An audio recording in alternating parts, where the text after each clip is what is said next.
grâce, seule ta grâce. Nous voulons instaurer un état de droit. Et dans un état de droit, il y a une justice indépendante. Ce n'est pas à l'individu Félix Tshisekedi de commencer à faire justice.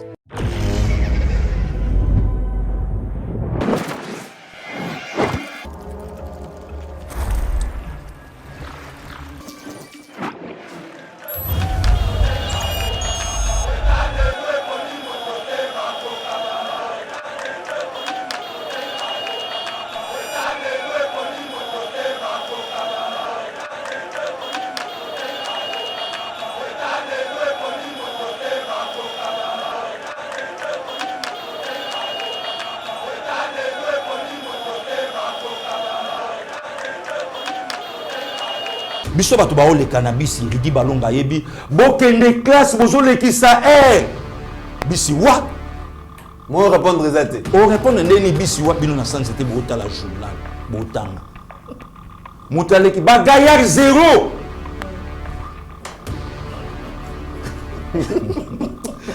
Donc au fait lelo makambo ba matata na bakatumbi ba oloba basalaki par tous les moyens basa la peine la communauté internationale. Or yemoko France a na ba sérieux problème pour les Congo. Donc lelo ba tranquille ba tikeli bango liberté loba beta tambola sala nyonso oyo lingi, mais en réalité Congo il y a 4 mandats, na Congo il y a 2 ans plein. Il y a béton, aux sentir que non, na deuxième mandat na ye, Congo eko changer configuration nango, eko changer forme nango, eko soit élan moko boye pour le na Congo opposant soloba. Nde komit na quel mboko komona opposant zotinda ba jeune abi bamba la police mabanga. Okutonka na Congo et opposant na paix, ane tranquille la faille na ye. Na quel mboka okomona un évêque, un monseigneur. Azo faire face na l'état. Moto a yebi passe au somba li pateneti cholé catholique zo yebanda 17 ans et puis c'est matela olala et puis c'est chambre et là qui c'est même dans la poto lelo donc a yebi passe ya vite ya bakon a yebi angota lukate parfois pe ba parler somba mi pe bien parfois pe moi ba petit pe na kiyanda bazoli ya bien mais ba petit c'est tout à fait normal azana bandeko babota.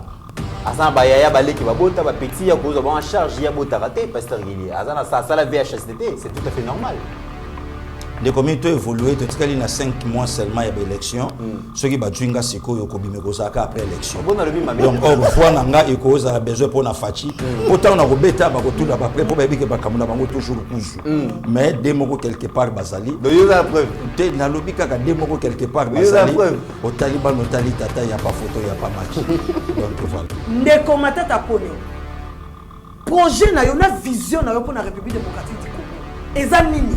Parce que vous étiez là avec Joseph Kabila. Et le combattant Taponi a salaté à Malonga. C'est aujourd'hui, parce qu'ils ont vu qu'aujourd'hui, les peuples congolais a vu président de la République, n'a comme Félix Tshisekedi Tshilombo, moi, Namboka, oh, il n'y a pas si galère, souci à peuple congolais. Ça, c'est le moment que il y a la sociale.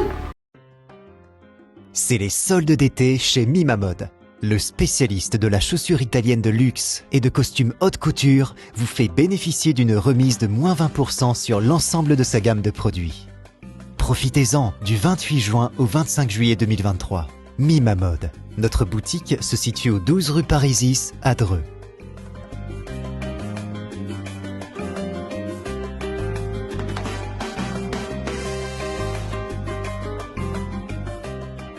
Venez découvrir notre nouvelle collection de chaussures de luxe faite par des artisans italiens, tels que nos Richelieu, en cuir pleine fleur, ou nos mocassins tricolores, ainsi que nos nouveaux costumes de cérémonie haute couture.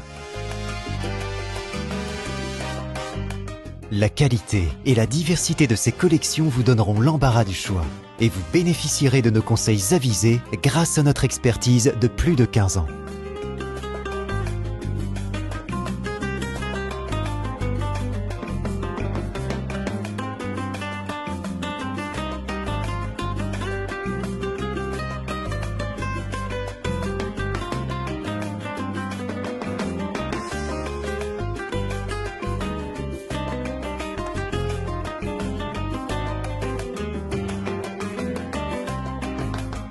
Rendez-vous également sur notre site internet www.mimamode.com. Avec Mima Mode, l'élégant. Mesdames et messieurs, bienvenue sur Eba TV. Très heureux de vous retrouver dans le cadre de notre émission Éveil patriotique. Celui qui a l'information a le pouvoir. Merci de nous avoir choisis pour vous informer. Nabike Bozali Belé, la République démocratique du Congo, répartie dans nos 26 provinces, mais aussi en dehors de nos frontières. Aujourd'hui, Toko Beta, la République démocratique du Congo, comme toujours, Toko s'est posé des questions. La réponse est qu'on a vraiment donné, n'a invité Nabiso Lelo. Plus de 37 ans de lutte pour la démocratie, les progrès sociaux, la liberté d'expression, de mouvement. UDPS s'est battu pour la consolidation de la démocratie dans ces pays. Mais au soir de son mandat, quel bilan? Analyste politique, Bakosala Lelo, na moana ya Sphinx délimité. Le président Félix a géré l'opposition parce qu'il est mon fils d'opposant. Il a souffert dans sa vie, parcours politique. Il y a papa Naïzala qui vraiment trébuché, na Makambo Ebele, Kassilelo, une fois au pouvoir. Comment lui aussi, à son tour, gère l'opposition? Quel remède a apporté pour changer conditions de vie? Il y a population, question de développement, question économique, question sociale.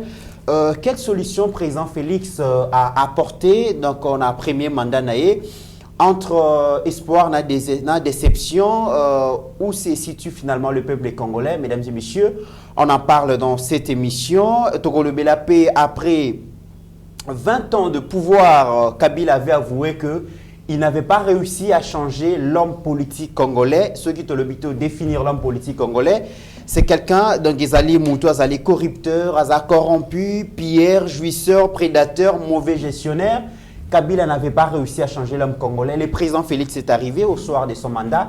Est-ce qu'il a réussi à changer la classe politique congolaise? Il a réussi à changer l'homme politique congolais. Est-ce qu'il a réussi aussi à mettre frein na ba anti-valeur oyo ba politicien na biso bazala ki nango face ya gestion ya choses publiques? Mesdames et messieurs, on en parle dans cette émission. Et puis Togolo Belapé, la partie est de la République démocratique du Congo, rongée depuis 2 décennies et demie par l'instabilité orchestrée par le mouvement M23 soutenu par le Rwanda.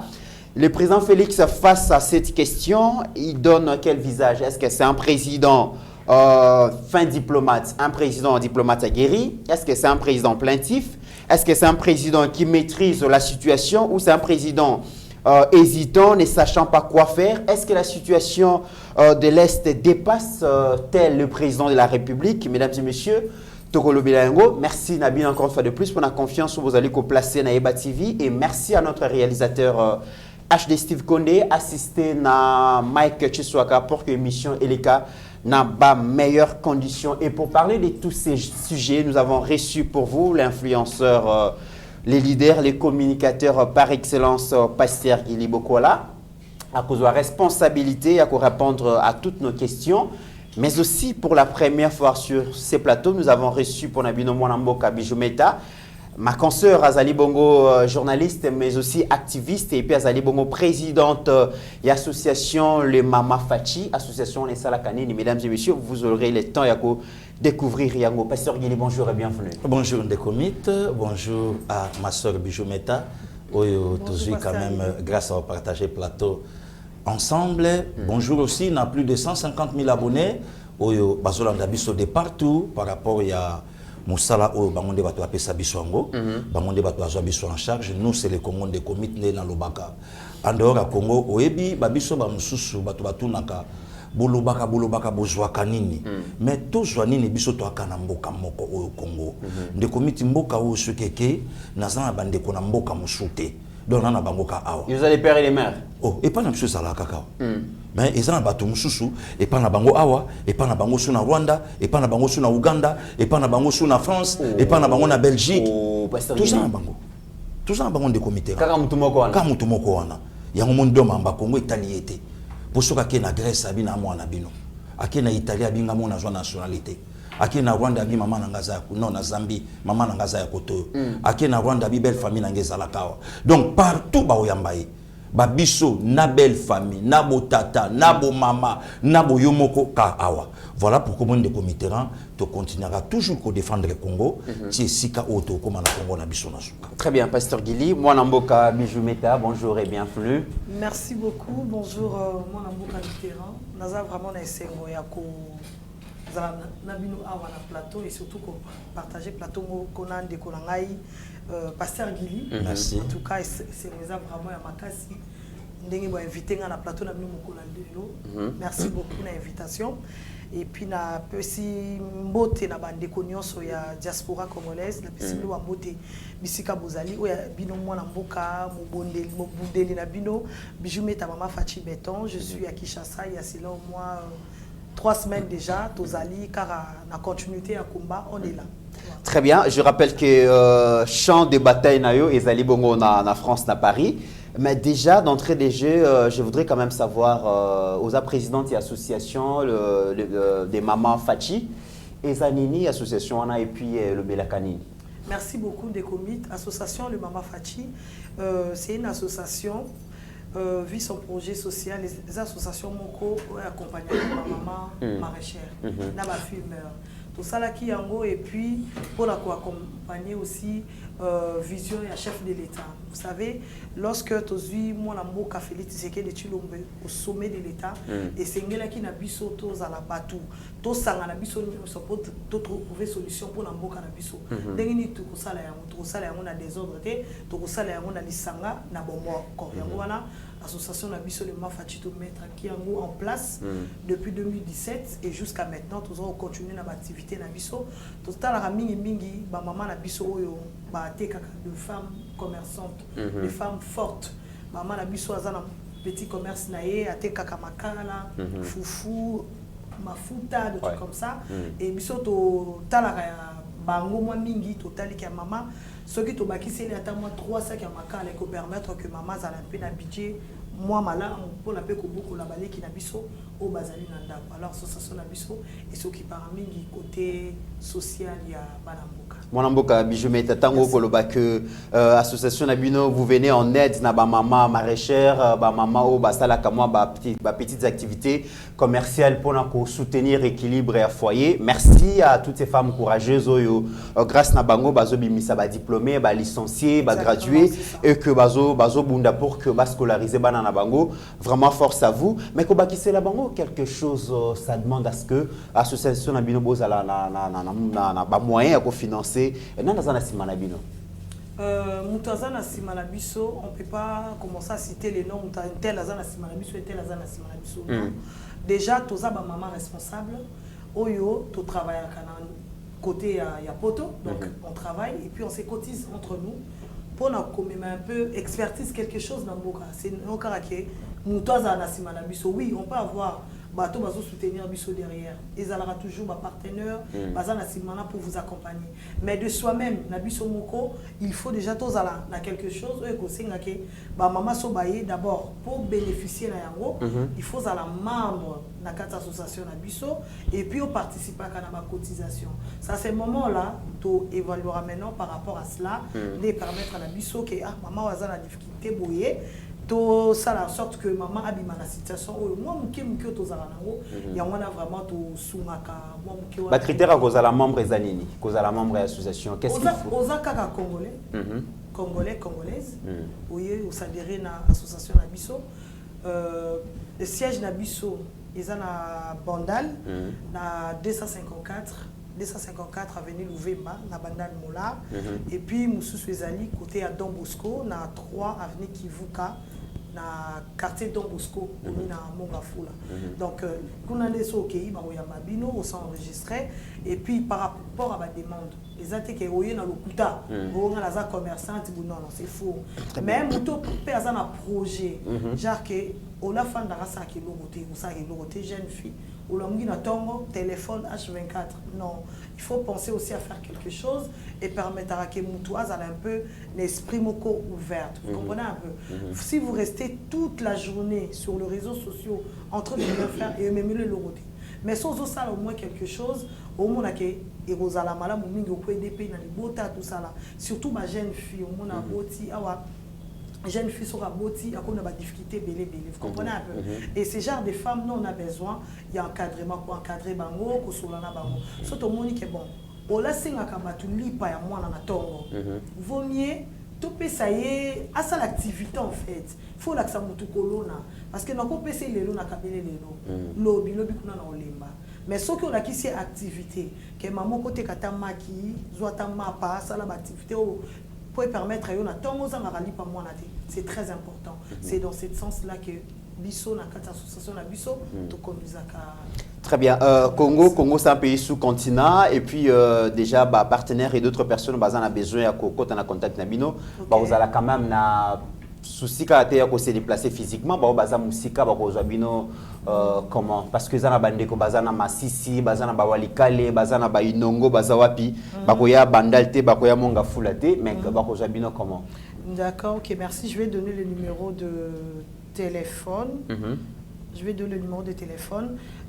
Numéro de téléphone pour la kozwa biso ezali 089 36 39 033 089 36 39 033 bakoke benga biso na numéro wana et surtout nazo senga vraiment demande na ba partenaire bato baza na bonne foi bonne volonté ya ko accompagner biso et vous allez vraiment l'importance makasi parce que ceux qui to sali yango et vous avez malamu mingi komona parce que totamboli moi mingi makambo eza ebele mais gouvernement mobimero ko résoudre ba problème ya batu nyonso na malamu côté mais ceux qui za na branche moko hein ya branche moko ya batu ba ngo bandimi na bango ko sala ba activité wana c'est très important. Alors message na ba partenaire bato baza na motema malamu pona kosunga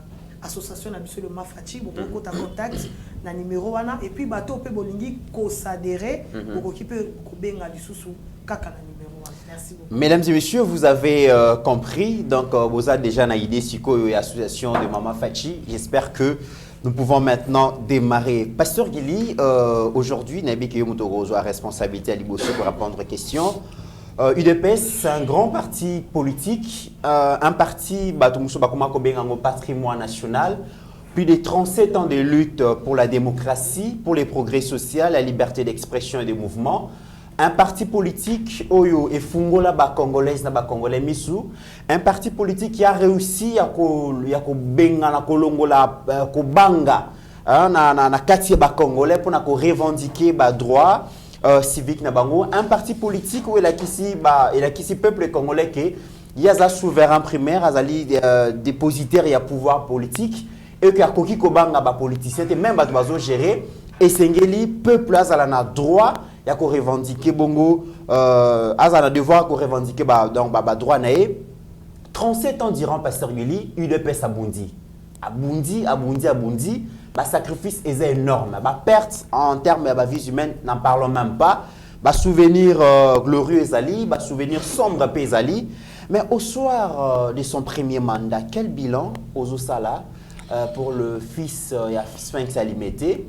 Le papa n'a pas réussi à avoir le pouvoir, mais son fils a hérité de sa lutte.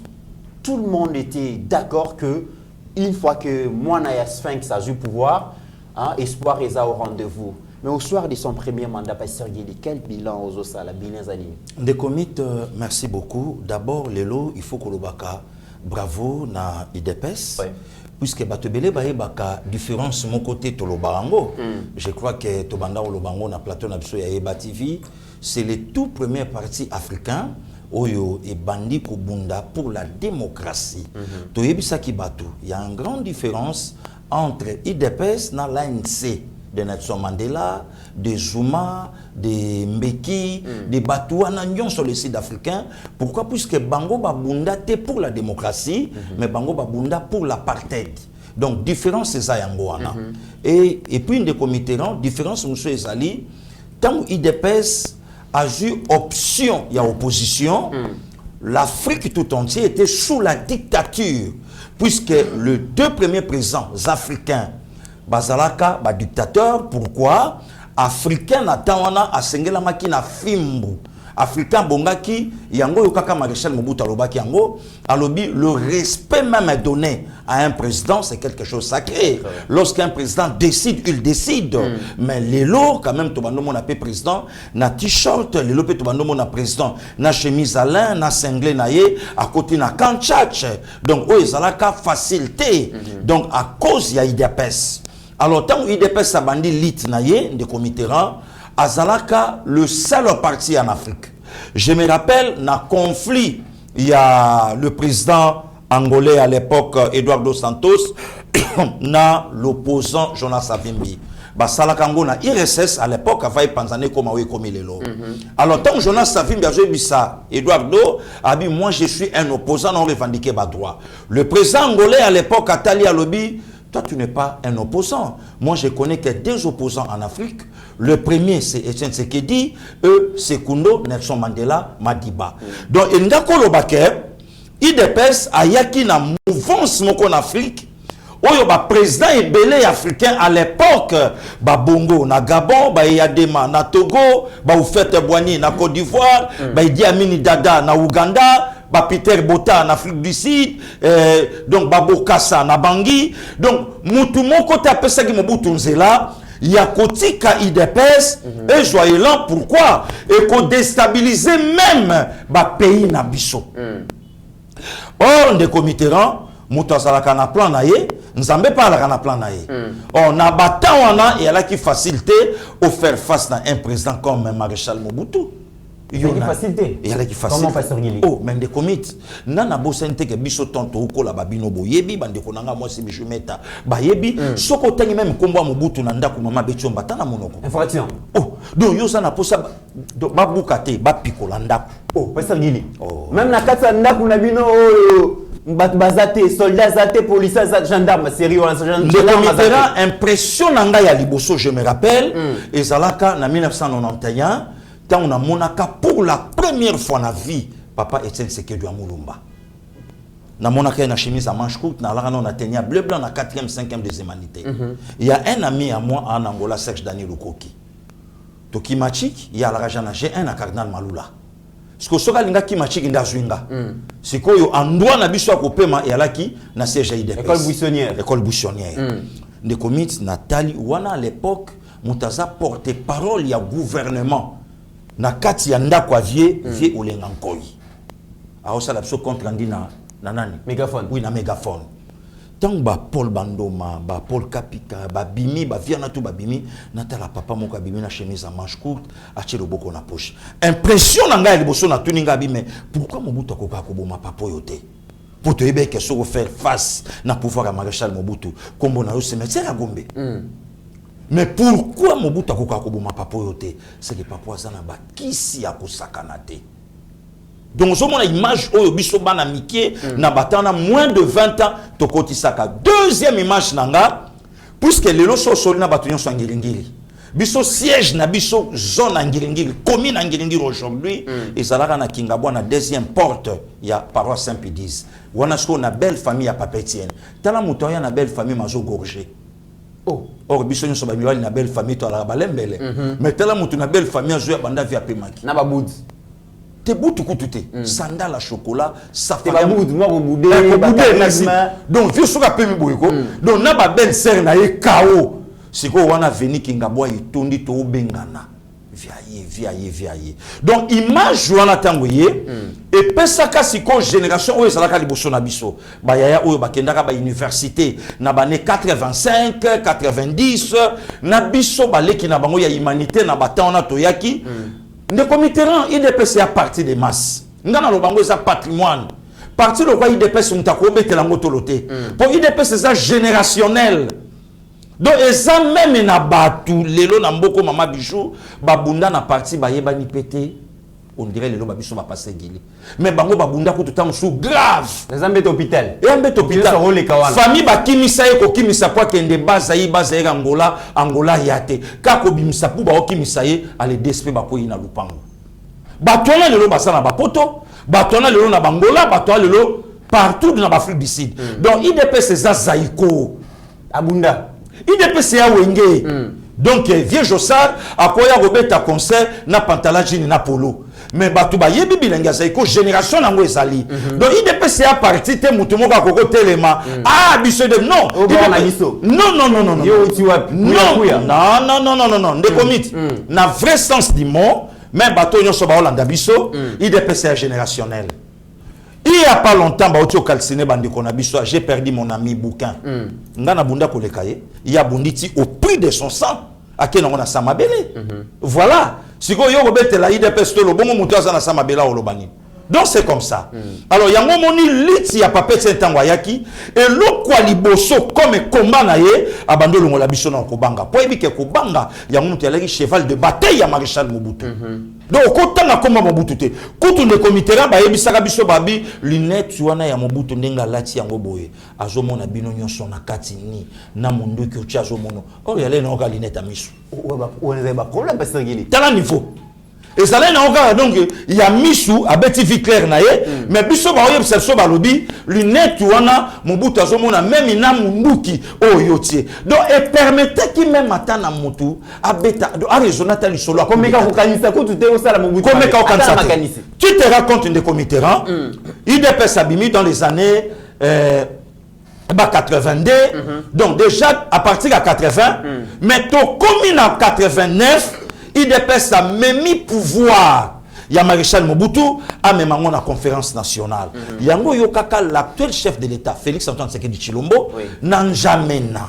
Azalé clair, il y a pour répondre à soi-disant opposant. Il y a Kolobana Bangalobi, Bisson époque, na Bisso Tobande, pour diriger pouvoir. Mais lelo bino bokomi ko finga na sentir opposition te na yo kangote nde na préambule ya na inayo olobi yango ya pété donc na yo kangote IDPS a mis opposition non a mis pouvoir to keneti na conférence nationale d'abord première victoire conférence nationale de Fongwami papa et salut et sali tant Mobutu akangi yango IDPS a mis tina marche il y a le 16 février 92 c'était l'IDPS de Comiteran donc c'est comme ça aujourd'hui pas l'IDPS au pouvoir pour IDPS comme t'en a pouvoir IDPS a géré mon côté mais aujourd'hui le fils d'un opposant pour la première fois en Afrique en allant même plus loin au monde puisque bana oyo ba succéda ba papa na bango et ça bana oyo ba papa na bango basala ba konzi a préparer à bongisi net lo na Congo Brazzaville dengue chochocho azobunda o sala ba plan machiavélique pour atikela moi na yebonga mais un opposant oyo a soit pouvoir te bongo moi na ya soit pouvoir c'est pour la première fois il salami na histoire politique na monde ezaka a na RD Congo alors de Comiteran lelo kolobake espoir au peuple basela qui oui. D'abord la démocratie. Aujourd'hui, na ebisa ki olobi Congo a montré démocratie que quand même France Mboka, y a ba maman bijou.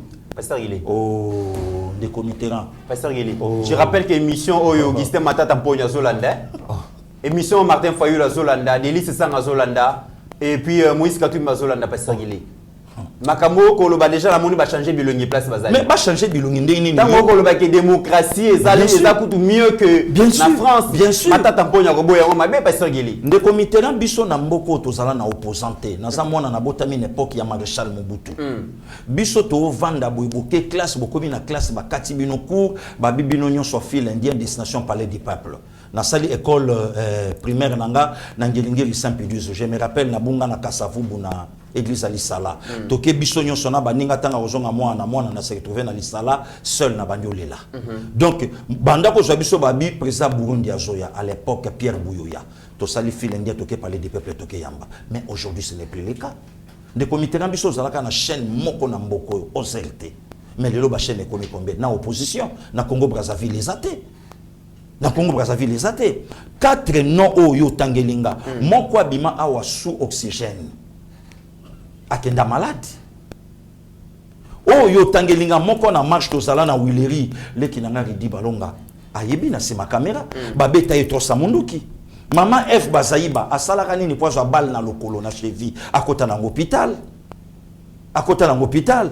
Lelo moko azobeta lisolo lobi en tout cas justice o ba olandelanga mais problème abukanga lonzo oya maluku oya ba mama yemo oya babo une affaire à 5 milliards mais ça na batumi balé babomana awa likolo ambongo mais lelo yo azotambola na ye combien de journalistes ba kufi na pouvoir à 4 mandats oyo lo bakande comiteran exemple Frank Ngike il est comme talaki journaliste mais moi si accompagné na liwa na musala ya mobali pona nini pour zalaika na ba document pour na ko présenter na likambo ya BDK Bunduki ya Congo Floribert Chebeya na problème nini Batu nyonso ba moni ndenge ba bengi mutu na commissariat, à côté na ndenge ba laisse chasser, na ndenge ba balola ekingo, na ndenge ba kenda na son beau frère fidèle Bazana, azawa pilelo. Mais lelo opposant ba oloba, tangelanga na Brazzaville komba opposant Bernard Kolela.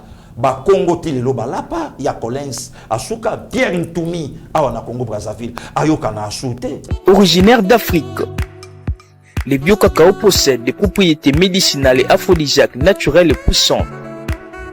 Notre cacao n'est composé d'aucun arôme artificiel, d'aucun colorant ou de conservateur. Avec de l'eau chaude, de l'eau tiède ou du lait, profitez d'un tendre goût des cacao. Avec BioEbs Cacao, vous êtes assuré de retrouver une capacité physique optimale. Un complément alimentaire conçu pour les hommes augmente la libido pour une santé sexuelle positive. 30 minutes après l'usage, vous avez des résultats positifs. C'est la première fois que j'ai goûté à un complément alimentaire sain, propre, bio, sans produits chimiques et sans aucun effet secondaire et qui fait des merveilles. Tout ce qui est écrit pour ce produit est vrai. Bien fait et pour le cœur et la morale, lutte contre l'hypertension et le diabète. En tant que médecin, je vous conseille d'utiliser. Et pour devenir distributeur, écrivez-nous sur gemsociety1@gmail.com. Nous sommes en Europe.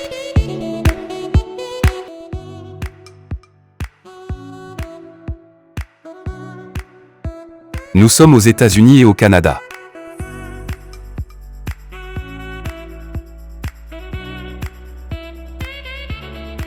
Nous sommes en Afrique.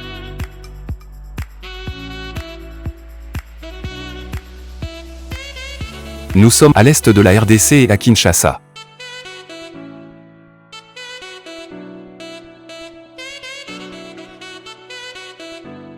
Vous pouvez passer votre commande en ligne sur notre site www.docteurmiracle.com.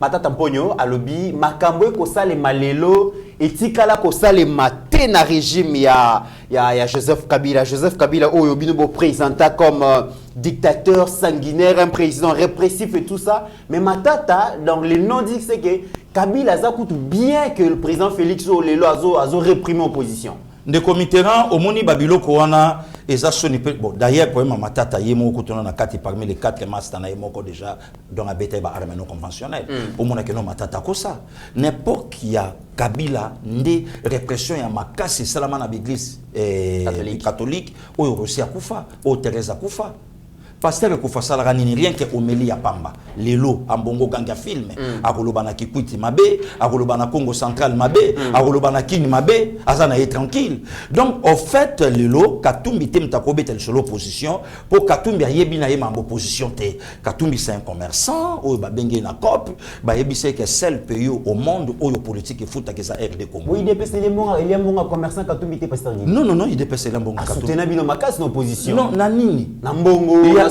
soutien financier. Il y a une vidéo Mokonzambo Kanabiswa Sala Kango Ndeko Eliezer.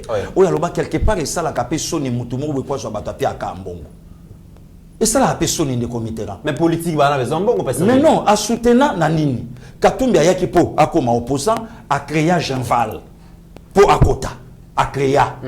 Ndeko Mitterrand na ya ba biso yo toza batoyo à venir lelo et lobi nango donc attendre ko nanga moi c'est bicho meta et ça la bango elengelo tomba mona ka biso à venir la ka sacrifier biso batu ba ole cannabis ridi balonga yebi bokende classe bozo lekisa bisi wa moi répondre réalité on répondre ndeni bisi wa bino na sans c'était bota la journal botanga motaleki ba gaillard zéro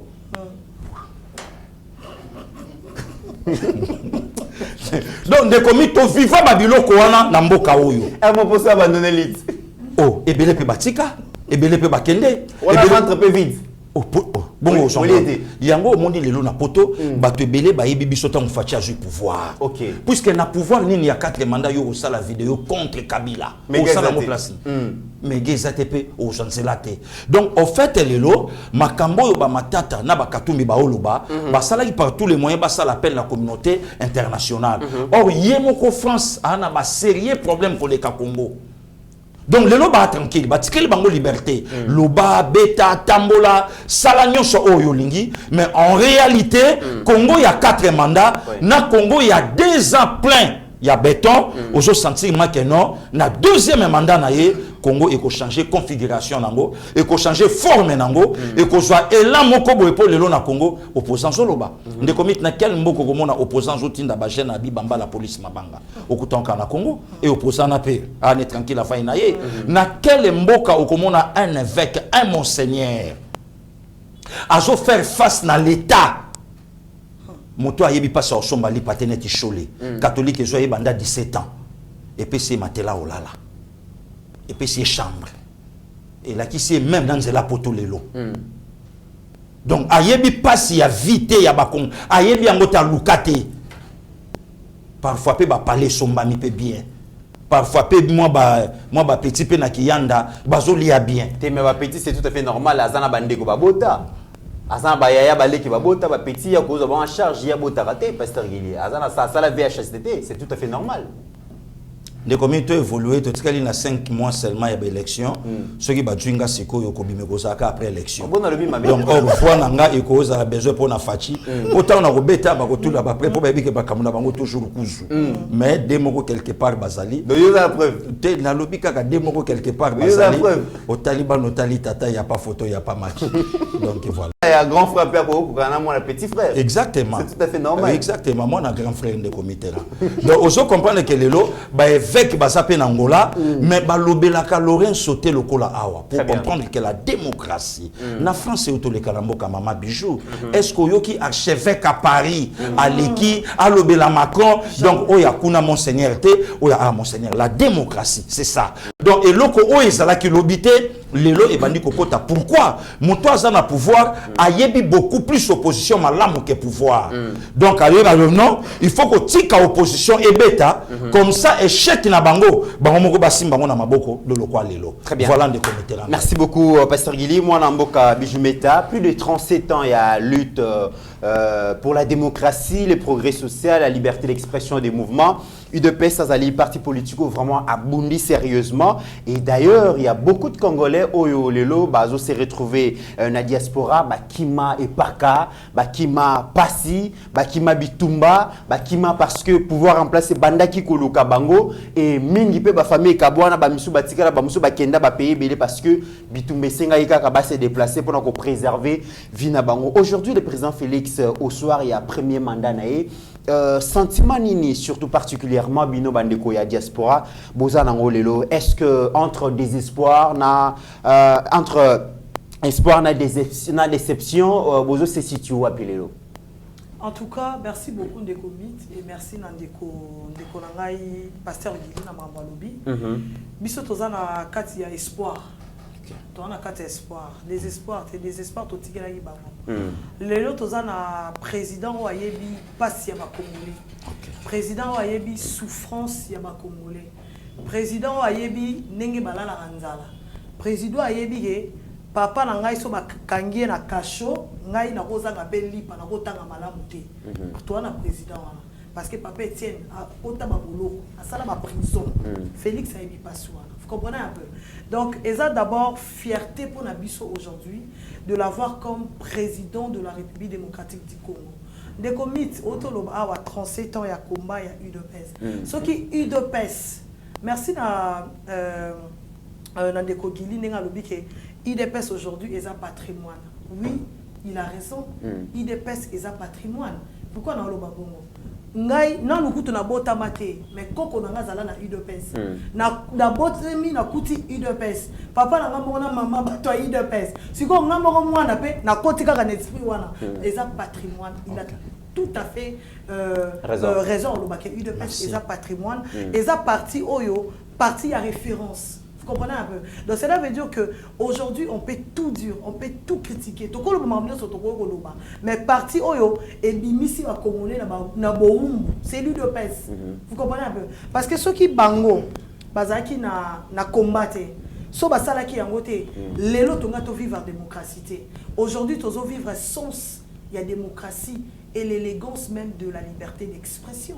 C'est dans ces pays. Franchement, Malali Bosso, depuis Congo et la Congo, namona aujourd'hui ba journaliste bato ba lobaka, bo komi pe ko poser ba question surtout na question sur Kabila. Aux à l'aise.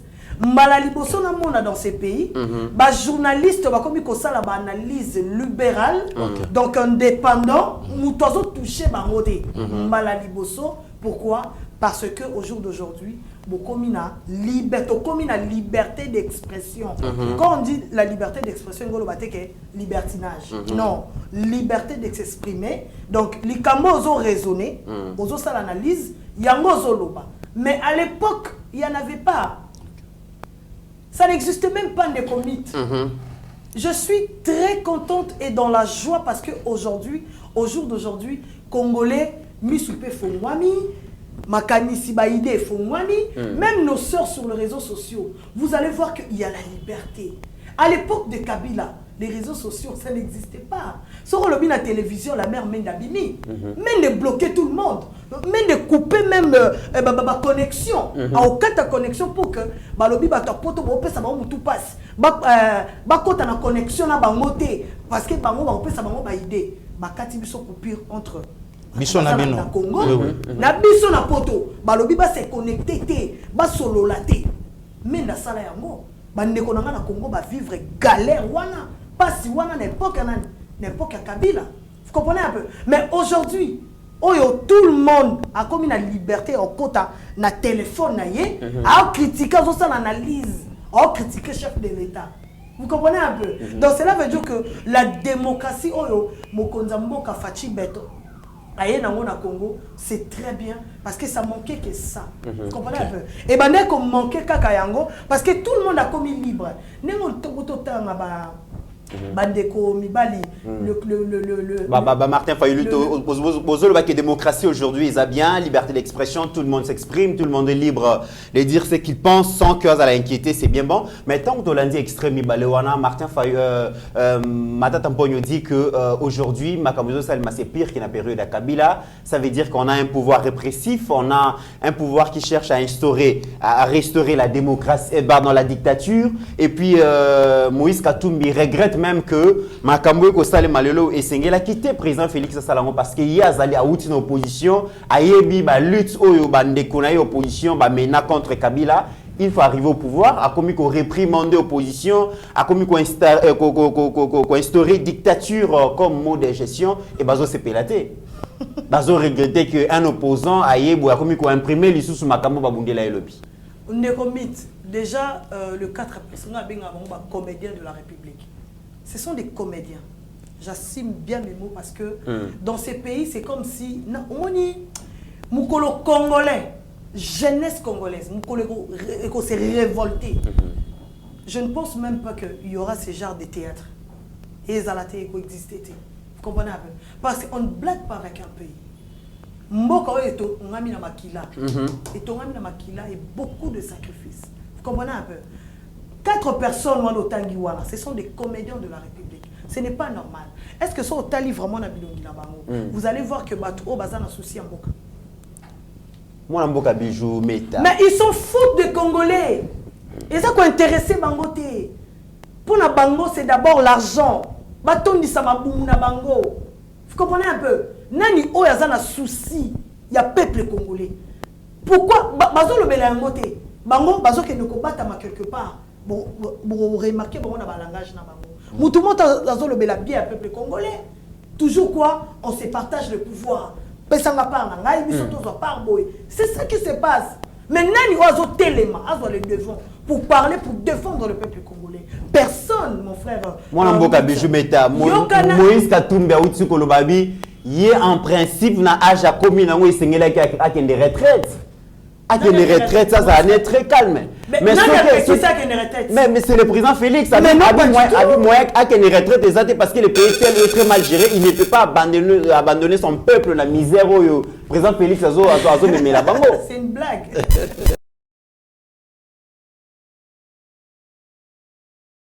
Vous comprenez un peu? Moïse Katumbi, Azana Lilouba, la République démocratique du Congo. Écoutez, il faut laisser les Congolais babeta masolo Congo. Moïse Katumbi, d'abord avec identité moko douteuse. Vous comprenez un peu? Donc cela veut dire que Azana les leçons morales en paix ambissoté. Moïse Katumbi il a travaillé avec Joseph Kabila. Oui. Pendant 18 ans. À mon avis, souffrance ouanate. À mon avis, pas ouanate. C'est aujourd'hui que Moïse Katumbi va s'élever pour dire que na moni souffrance sociale là-bas na mboka na aussi sa sociale wana. Ça c'est blaguer avec le peuple congolais. Mon frère, na mboka oyo to mona makambuye Moïse Katumbi azaki gouverneur kuna na Katanga. Et là on est à celle là congolais. Stade à Katanga te mais stade ya yemoko. Atike là congolais ni. Atike là moni. Matata Ponyo, il a été ministre plusieurs fois dans ces pays. Qu'est-ce que Matata Ponyo a laissé na ba congolais? Quoi? Article Bamoni. À part quand on a école à Tony, on a un héritage, université, Maman Bichou. Voilà. Azoko, tu s'en approches, même bon, on a mis l'école à la Congolais de mon anaté. Moi, mon anaté. Article. Le loyo, bozo ka bato tele moto tonga ba école to sala bo. Même bango yo matata ponyo azwa pour la kotonga ba école sala yango. Asala yango te. Comprenez un peu. Si ko lelo ne matata ponyo, il a été ministre plusieurs fois dans ces pays. Matata Ponyo lelo ndebo lobake Matata Ponyo azana likamba koloba.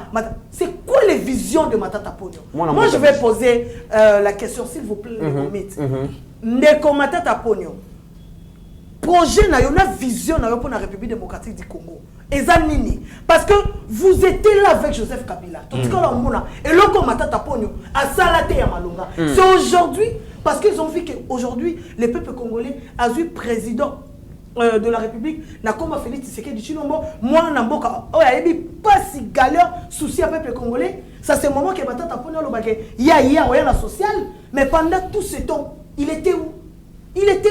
Ça c'est blaguer avec le peuple congolais. Position balobi nzala eleki, vie chère eleki, chômage ya ba jeune, moko exagéré bien té, moko komi nango géré na ba master moko ba outi na bango diaspora. Bandoka diaspora, on a un problème. On va envahir le pouvoir, il y a des combattants. Et donc, il a mal géré parce que nous, la diaspora, vous avez la place, nous sommes combattants, le 4 comédiens de la République, il y a une leçon morale qui est en Congo. Nzala Ozolo Batoye Kokuta.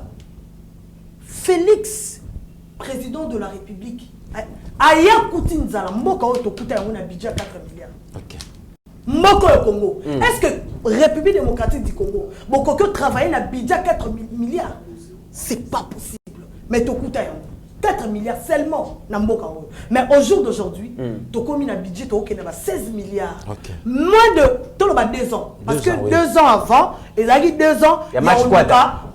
D'abord la médiocrité, il y a match Quata, il y a Tumba Simba, Koto Zomisa Matissa. Vous comprenez un peu? Mais au jour d'aujourd'hui, budget na biso Mati. Tout comme il y a 16 milliards.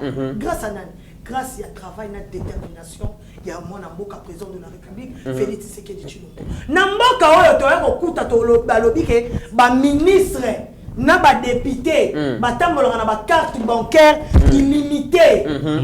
Vous comprenez un peu? Namboka, on va prendre biso ngo. Wana biso congolais to eba kité. Voilà. Les loyo, mais bango Moïse Katumbi, Matata Ponyo. Délice Sanga, Fayulu, Maébaki Yango, Bato Bazota Mwana, carte bancaire illimitée. Moi, si Bana, famille, on se battre dans la carte. Mais biso ba Congolais, on a mutu, azani même carte bancaire. À ta compte, mon va kenda ko boire comme ben amone. On va kenda ko boire dans le magasin. J'ai oublié comment ça se passe. Carte, hein? Voilà. Au moins, on ndeko, attends bon que ne ko boire dans la carte. Azana moté mais bango bazala na ba carte wala illimité okotisi na banque 100 000 bimi okotisi 200 000 bimi to kutango facha ya kutango bango bana loba olobate bazela biso to bombisa ndenge mokonza mboka Félix Tshisekedi Tshilombo azali ko bombisa au bout de 2 ans on ne peut pas faire tout c'est impossible vous savez je vais vous dire une chose. Macron a fait un mandat. Mandesili, il faut ça là, il faut qu'on maintenant qu'on soit la population. Poser des questions après 5 ans de mandat. Oui, réponse au bout de 5 ans de mandat, je peux pas tout faire. Je peux rien faire au bout de 5 ans. Très bien. Il faut me donner 2 secondes pour que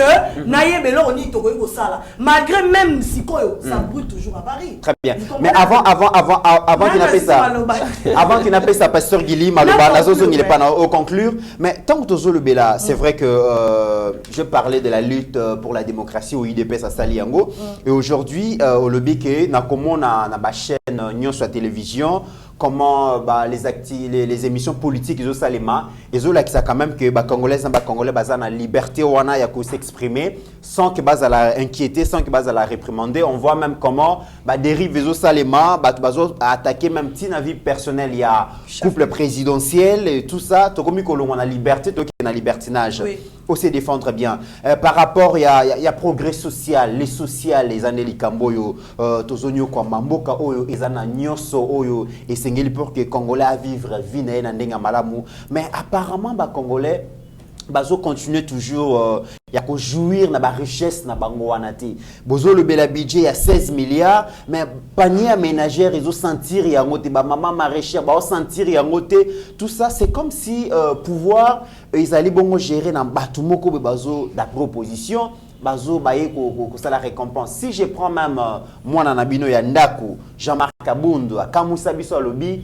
ba millions ezo bimana ba jets privés zo kende wana paye opposition te wana mwana mboka mwana ndaku mutalo ba yango bijo meta yazaki na ba preuve ba millions zo ba jets privés yango boki ko bomba ina makala a continuer ko ba vérité te pour ko tumanda vérité te za libertinage voilà eza libertinage. Makambo Jean-Marc Kabunda lobaki na tonga kabila ko loba. Pasteur Gili le sora lobi ke na IDPS makambo ko leka kuna mutabo boya. Kaza mona ndaku. Zela ya na lobi boye. Na lobi boye na makambo Jean-Marc Kabunda lobaki. Est-ce que na tonga kabila ko se permettre ko loba? Jamais.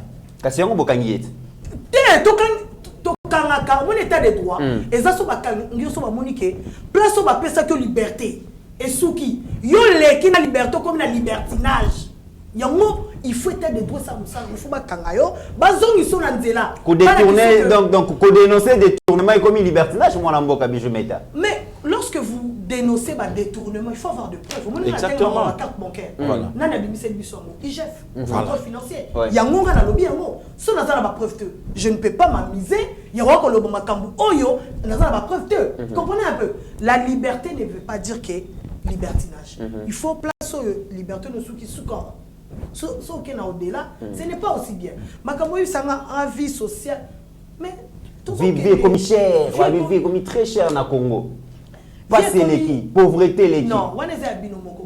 En fait, on dit que les politiciens, mingi, qui utiliser population, qui manipuler population pour notre propre intérêt. Vous comprenez? Netinga bijou meta personnellement, non doit manipuler ngade. Pour la bado, oh les cas que ne ko babo pour na biso jamais. Parce que nous avons un côté peuple. Vous comprenez un peu? Bati ko sa population.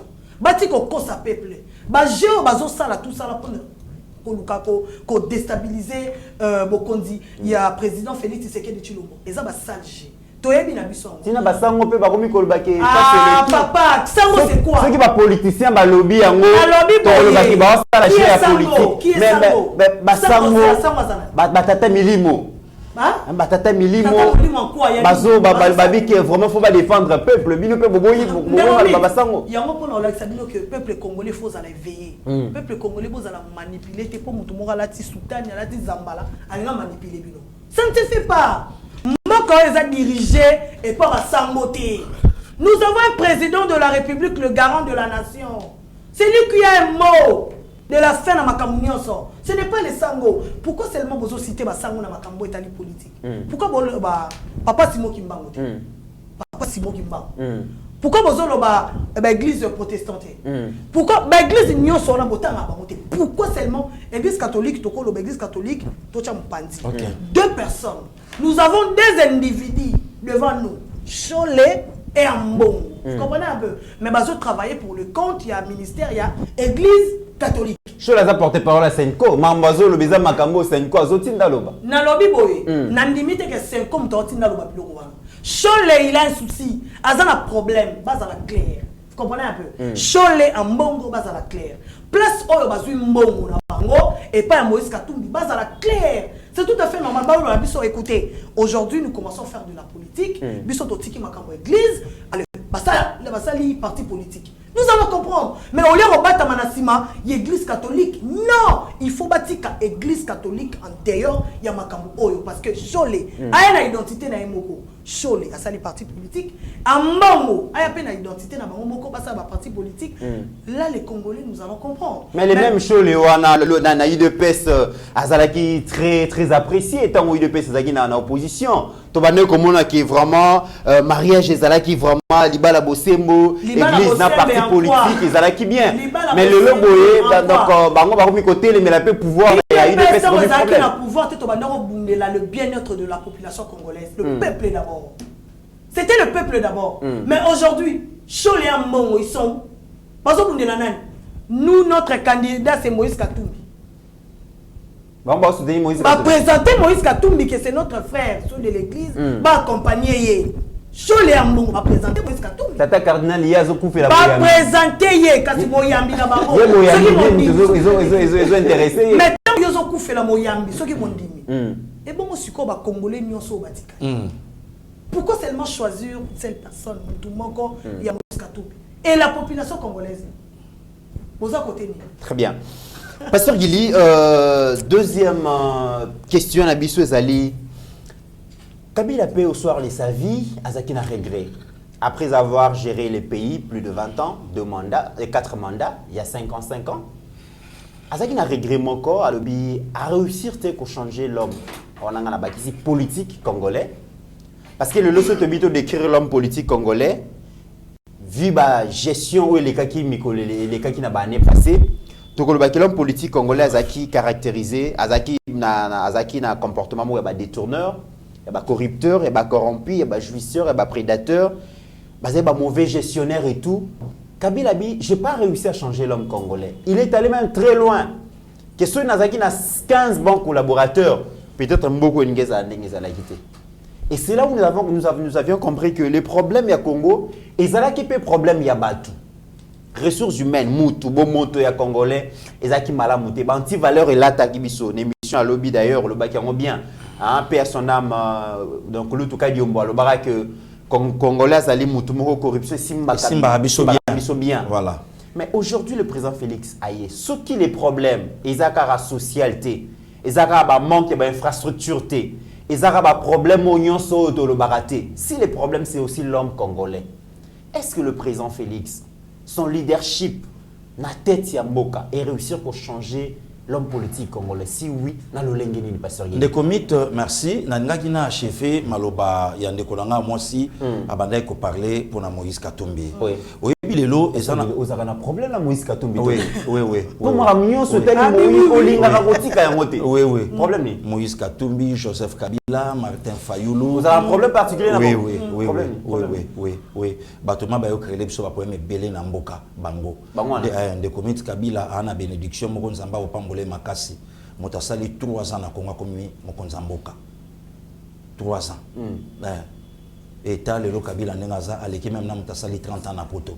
Na poids, na teint, na mbongo, na construction, na makambuto, ok pas jouer ndenge moko, boye na boye. Oyebi depuis ça kokanda. Oui. Nanga na lobelo ko moko na olobango na émission moto sala na mikolo ezoya. Yo pour nous promettre peu perdre que yo pour oloba. Babi Kabila koloba na mikolo ya, yo peut mi oloba na mikolo ya. Oui, to oloba.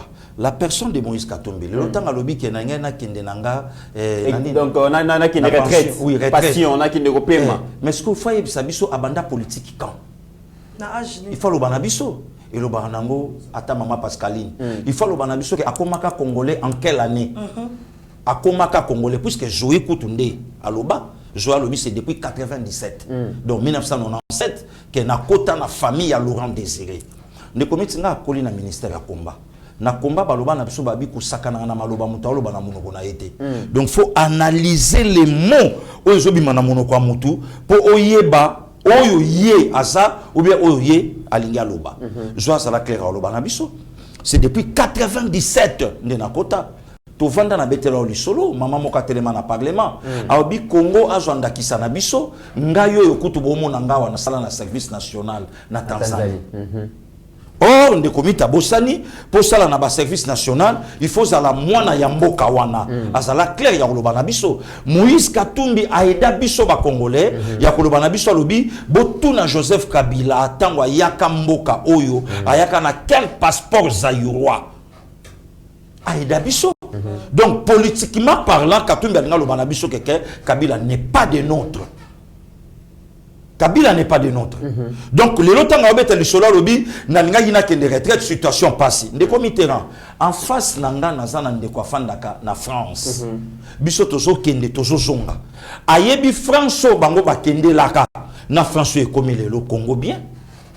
Bazo comme la biso ba pria babiloko ndenge zo sauter c'est une émission lobby na moni bandeko ebele ba lobby vie cher na Congo eza na France bazo comme la biso ndenge biloko zo sauter ezo matate ezo sauter donc eloko centime comme 3 euros oui et l'autre à 3 euros et comme 15 euros et je sauté en France mais les lots sont tenus maman bijou est-ce que le meilleur est mati a oyebi so kutu ne kiti kutu non emati te le kuta muta ko sabinote et kiti kutu siko oyebi sanga osomoni Marine Le Pen aleki alobi Macron trop c'est trop France azomona pasiawa vie comme cher babilo ke belé non mon konzamboka alobi on a discours na ye alobi situation on les autres vivre nango et commis partout ne commis mutu moka commis na commentaire abi na Afrique du Sud Corée so katana to koma Pretoria na yo to koma Johannesburg na yo Sun City na yo donc tant mona FIFA andima ko pesa coupe du monde à 2010 kuna na Soudaf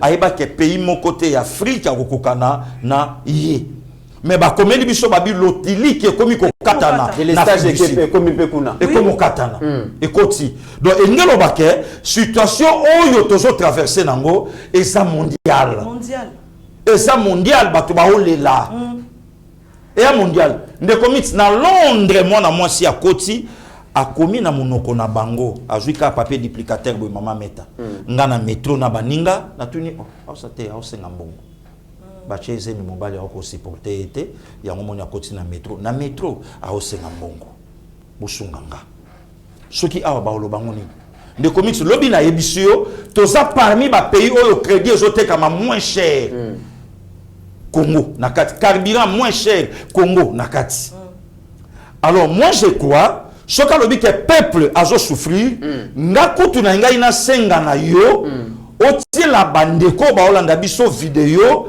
ya papa Ngoyi Mulunda oya loba lobi ba congolais ba kokai ba boko ma bien rien que na 4 colino yo pendant plus de 40 ans mais il y a quelqu'un oya tanga kombo na ye oya ye araza yango na 3 ans pas mais hôtel à souffrance à Congo le lobango ne comics les loba opposant ba hôtel mababi non insécurité ça makasi non bazobo sana piste il y a quelqu'un na début à mandat ya mokonzamboka alobi to sala par tous les moyens to créer climat moko instabilité et permettre d'investisseurs mais aza pe candidat président de la République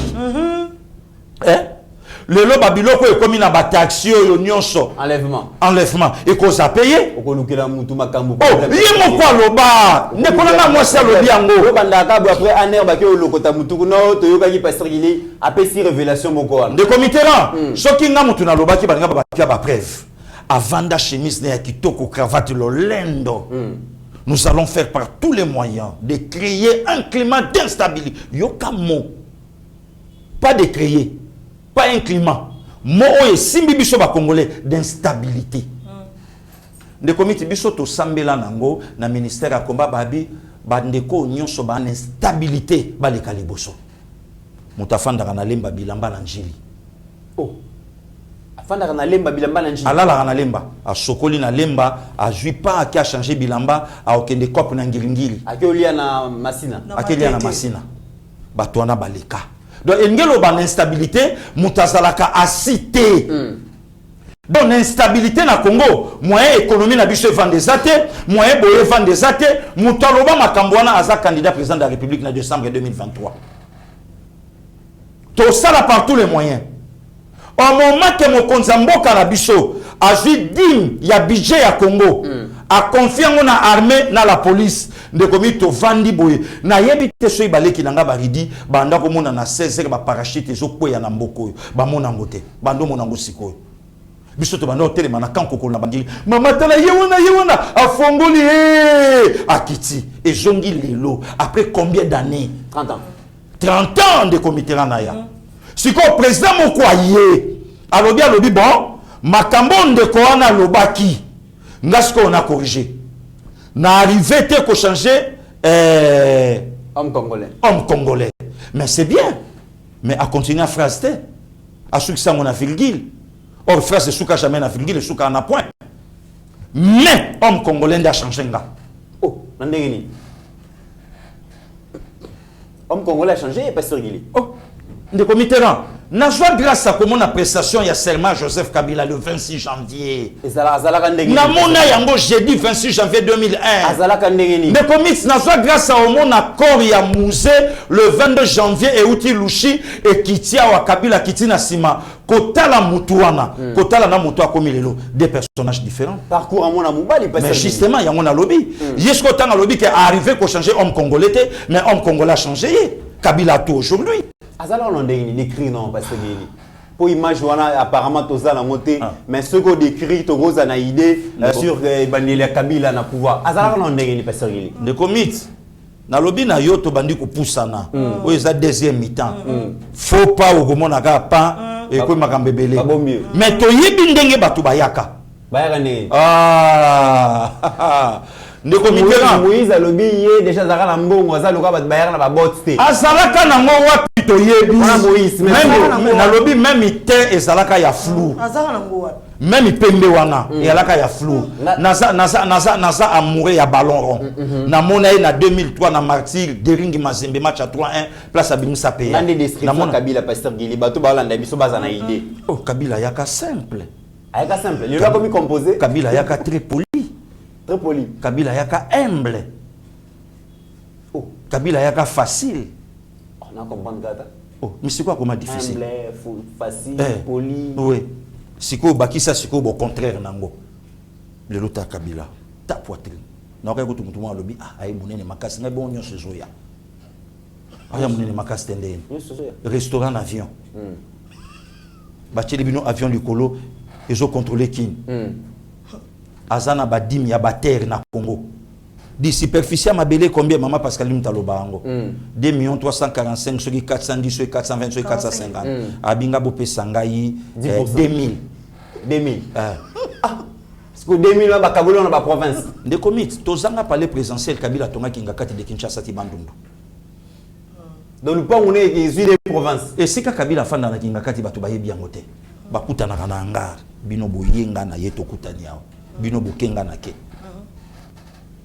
mais Congo ezanga palais présidentiel quand Kokole sanga mai quand Tchatch ezanga hôpital donc mutu moko aye a mekapé ko changer homme congolais mais ba lobby pasteur Guili soki Kabila comme lelo parce que moi c'est na lobby a sacrifier jeunesse na ye et puis zo a lobby biso to nyo comme pona mboka oyo toza prêt rotika pouvoir tenir lobaki Kabila jeunesse ne mobimba a offrir on a ba congolais na lobby na yo Kabila sa lokwa bato ba lobaka beta libaku na zelo ba yo ka pasita ah bon ta et zelo et si la lekina e to la moka un jeune homme de 29 ans président de la République ya Grand Congo mboka besen seke do Mulumba mboka Bantoine Gizenga mboka Banzondo Miado Pelingo mboka bato mayele muto sala discours fallait soit temps pour à mémoriser puis bakangi place onde babibo ya onde to diffuser mboko pour zaki mobulu Joa lobby que Joa za na parlement wa pendant ceux qui 4 mandats na bango et lokonini o ya peuple o Joa tikakuna voilà. Donc, de commit aujourd'hui avec Tshisekedi comme président de la République, Abandi quand même quoi arriver à changer homme congolais. L'IGF piétine. Yo canon de comité on a continué à quoi ça bateau. Bateau bakansa IGF ça œuvre. Il y a Félix Antoine Tshisekedi Chilombo, na message la lingete le quoi babotama ne kara 12 jours. Non. IGF créé depuis le 15 septembre 1987. Un mois avant la mort du président burkinabé, Thomas Sankara, le 15 octobre. Mais tu sais IGF Bissonio sur les lots. Tant que toi et toi, IGF c'est quoi? Or, IGF, eza kanga muyibi bache na kata lopango, moye mota sauté bisotele là, ezati. Ne komi tu osaka na 50 balles. Et na mota sali 50 ans d'âge na mukilo ya bato. A monate a simba brique à 50 000 $. Mais bato mo ba yokani chaque semaine bazo ango. Chaque semaine bazo ango. Basela ango vie. Secrétaire à partir à fêter 60 ans, mbonge bimi place mon koboy. Batonyo so bling bling na katuana. Mais ti ezo bima wana, paix à son âme, mama chalamon na mbongo futa loyer zate. Ti ezo bima wana Claude Machala na ba français belé, même ata chef du quartier ba tiété. Et là on va PCK le fond doit répondre de Tshisekedi. Oh, il est qui lui? Il représente quoi? C'est Tshisekedi, tout ce qu'on reconnaît de lui, rien que le fils de Tshisekedi ou Mungumba. On a été normal. Et qu'est-ce que Machala, je fusionné le poteau. Mata chef du quartier, il est qui lui? Il représente quoi? C'est pas possible. Mais dans ce cas, on a difficulté, il y a que foutre en place la femme de la mère. Perdre. Oyebi ndekomit mbongo banda ikobima yotala détournement elekina budget ya Congo. Oyezaka na mutu mutu moko batangeli matata ma bijou. To vanda wa mbonga 1000 école ebima. 1000 école ebima. Ate école moko etonga mate. Mais mbongo nango ebima. Mbongo ebima. To vanda wa construction ndekomit to juste sérieux problème ngana yona HD surtout nga yoyo pona kotiaka lokolo na escalator na Addis Abeba. To yebi yangote. Ils avaient problème. Ils avaient expérience moro ya malamu te parce qu'il apparemment. Mande commit. Ba mawanda banda ko yoka so to komi devant escalator bino banda ko monataire. Ah bon? Do banda banga déjà. Na chat droit to na chat gauche. Ah na bloqué ka boko la mo panzi na matala ngomba mo. Do so rata. Donc eza lo ko pa na bino bolia ka sosote. OK kuta ngwe pa baninga ko bando lembola na misapi. Ba kolonda ko ba ba no pa na ba balia ka ngote Pourquoi Babiso? Mais plus de 500 millions de dollars américains et bima. C'est l'abisso aéroport international. Naya Luano. Zéro. Mbongo, il fallait avancer Mboka. Et quand il y a encore un projet à Rotonga, aéroport international à Kinshasa. Est-ce que vous vous rendez compte? Ne commit naza parmi Batouabotami na mama yemo. Mama nanga botinga kuna. C'est aujourd'hui le lot. Ne mama yemo et bandi kotongama hôpital à 100 ans. Mama yemo bandi otongama lelo. Zandu ya munene tokoti ba mol na yo na Soudaf. Le Londé avec le président congolais arrivé peut changer homme congolais mutupe akoma kokota na zandu ya munene na mutuka na ye a parquer a koti ya salacha ndenge zalaka kala ayeba chele panene ya biloko na coffre abimi ye wana akei. Il fallait homme congolais. Homme congolais. Le comité militaire a que nous soins médicaux na Saint-Joseph.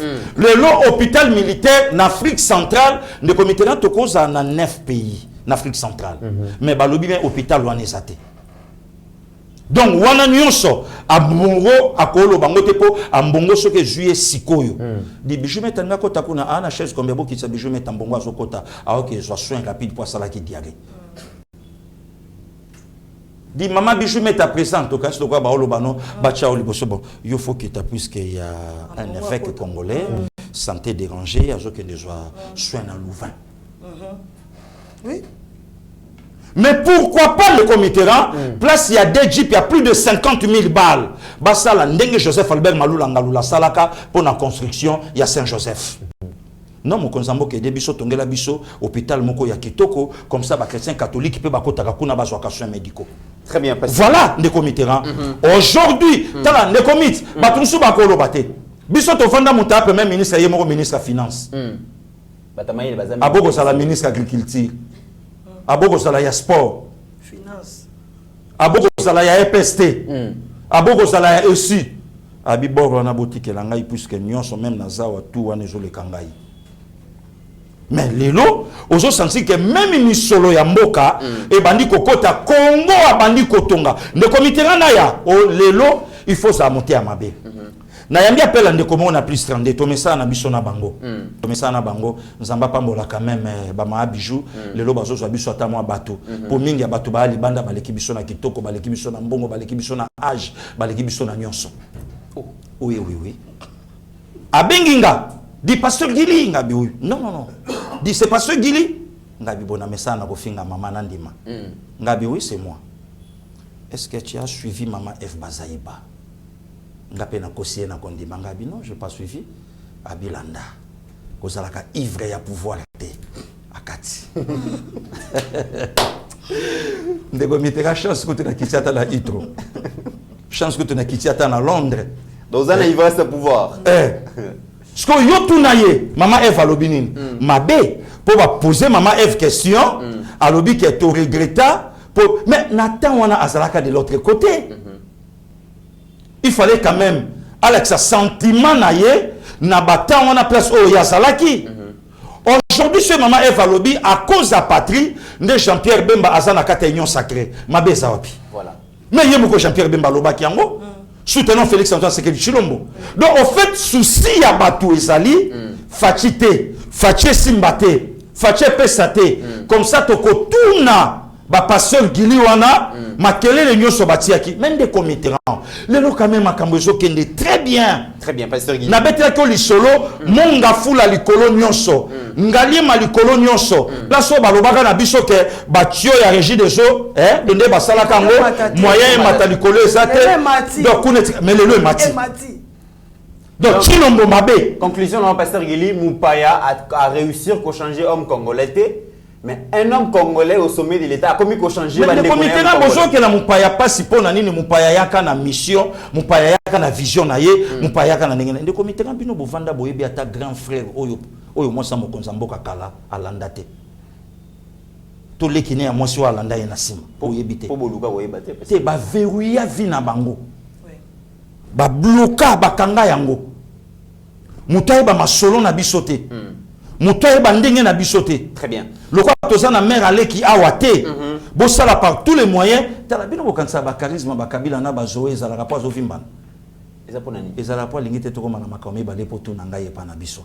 Très bien. Mon mboka Bijoumeta, Kabila n'a pas réussi à changer l'homme congolais.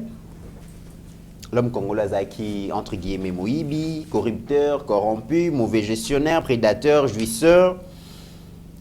Président Félix a commis le pouvoir. Est-ce qu'il a réussi à changer l'homme congolais? Bien sûr.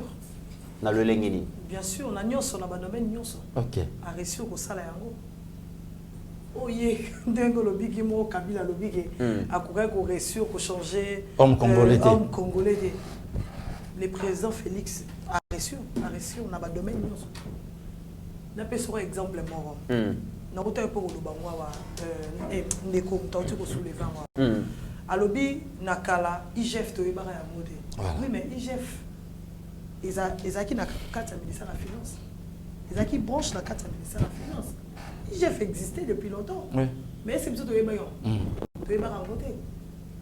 Mbongo maintenant que les autres pououé. Moi yo pououé place avec les humanité. Mais aujourd'hui grâce à son excellence Félix Tshisekedi Tshilombo, les lois congolais to ebi IGF tant IGF a bien. N'est-ce pas, redresser c'est pour des années. Aïe recadrer homme congolais. N'est-ce pas, donc si homme congolais n'a dit là. Ok. Donc si homme congolais n'a dit là. Ok. Place au bateau baneko, bazo yiba gogo, tapage à gogo. Mais aujourd'hui, avant taïba, a raisonné deux fois. Naïba, ton azong, a raisonné deux fois.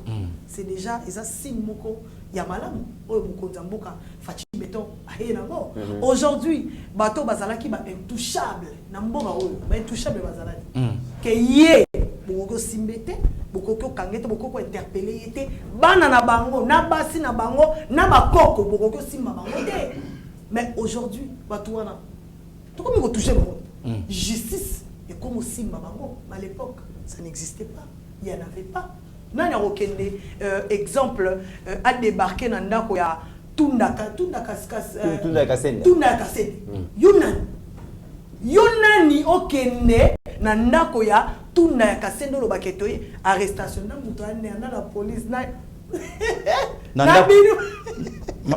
Mama Bijou, nanda kwa John Numbi. Nanda kwa John Numbi, boke toke nokomona ba frigo ya batu. Yo nani? Yo nani? E bani nonde. O banda côté nini?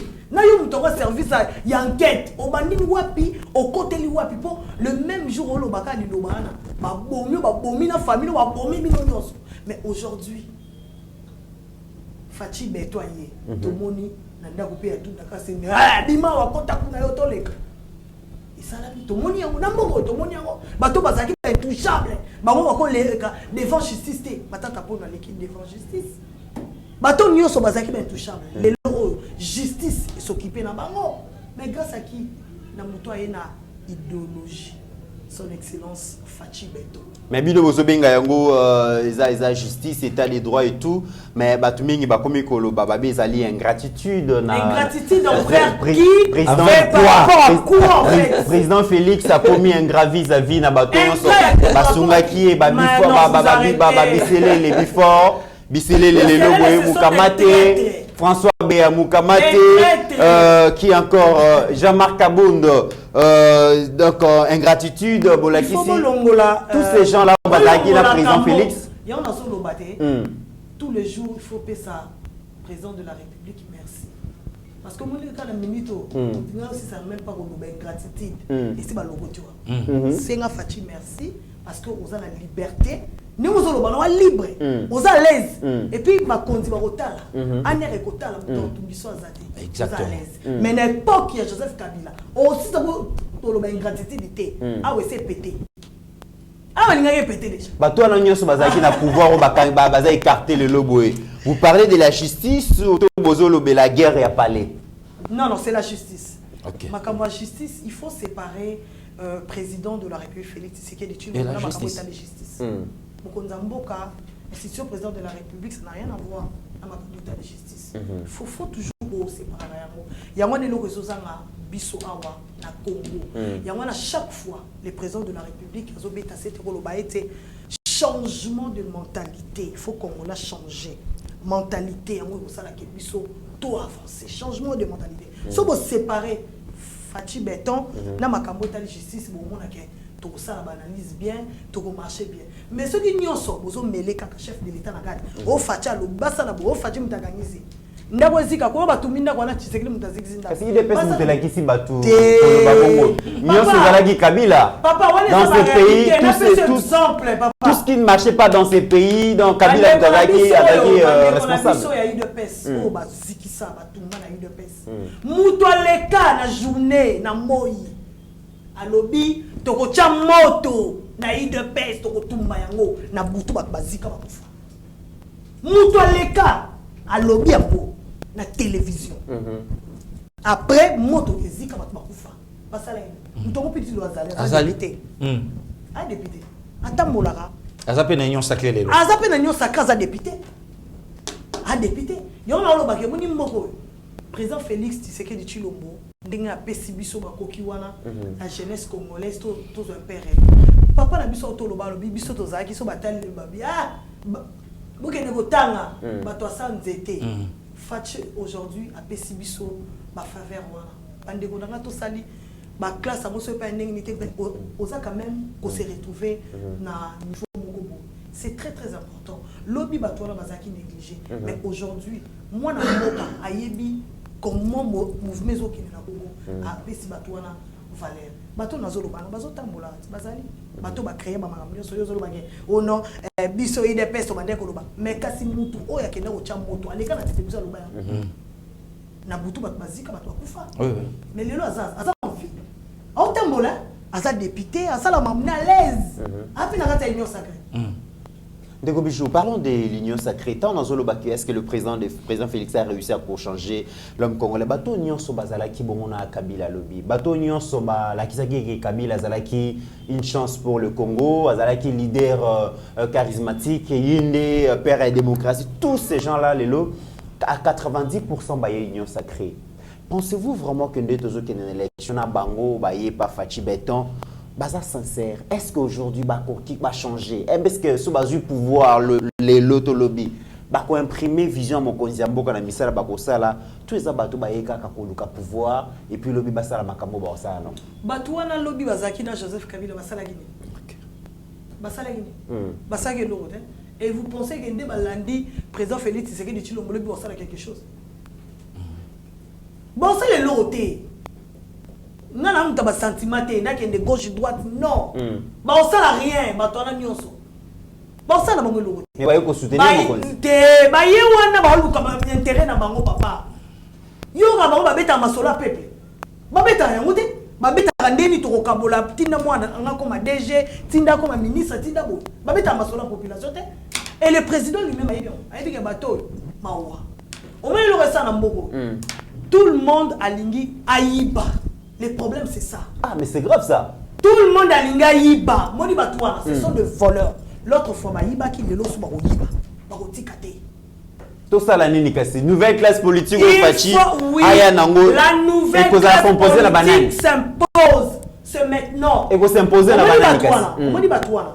Bazana ba idée to repé konnier ba effort na ba bazana ba politiquement. Okay. Vous comprenez un peu? Moi expérience ces alliés. Oui, expérience ces alliés parce que nous allons toujours piocher kakana batouana. Vous comprenez? Pour nous tomber dans maléloté, à comme politicien na malam non. Nous allons toujours piocher kakana batouana. Mais génération nouvelle, génération sika, c'est très important. Mutu koya na idée ya koyibate. Na idée ya mabete na idée atonga d'abord pour la libumuna ye pour la famille na été mais atonga pour la population. Est-ce que watu wana bazali lelo vraiment bazali baza invité sur bazali hein bazali babande ko zonde espace té mais au jour d'aujourd'hui batu wana bazali pour dire mo ya Congo ezalaka so mo yezuyo kana na poso et continuer maman corruption et continuer des détournements bazali tu peux comme ilongwa na liste wana te yo kozali oza espoir ya Congo ya lobi amen ozali pourquoi o milongo la kata liste wana batu wana non yo pe yo pozali pour totali pe batasi kebele ba le président Félix la plupart ba doit travailler na bango on a vu que ce sont des nouvelles personnes venues dans la politique mais ba déception elle belé ce totali par exemple de connexion de tolobi Jean-Marc Abound pour totanga comme on a avant de susciter espoir. Mais ce qu'il a fait aujourd'hui, il a déçu plus d'un Congolais. Jean-Marc Abound, c'est juste parce qu'il a été corrompu. C'est tout. À part ça, il a été au Monitango. Il faut aller la Moulaye. Il n'était pas prudent. Il n'était pas prudent. Alors que Jean-Marc Abound demandait qu'il a dès le début. Il y a une image, il y a dès le début, à quel bango, allié na bango, bango ba bisi image pour pas salir Jean-Marc Abound. Et maintenant déjà voilà. Il y a Zaki na maïli wana tatimbela. Image à cheval. Il y a cheval tout ça là. Ma bimisi ango et créer là Jean-Marc Abound ba problème. Après, ti nene ba kei ba couler Jean-Marc Abound. Pourquoi? Parce que Jean-Marc Abound dérangeait. Il n'était pas sage. Jean-Marc Abound dérangeait les camps de Kabila. Il n'était pas sage. Et aujourd'hui,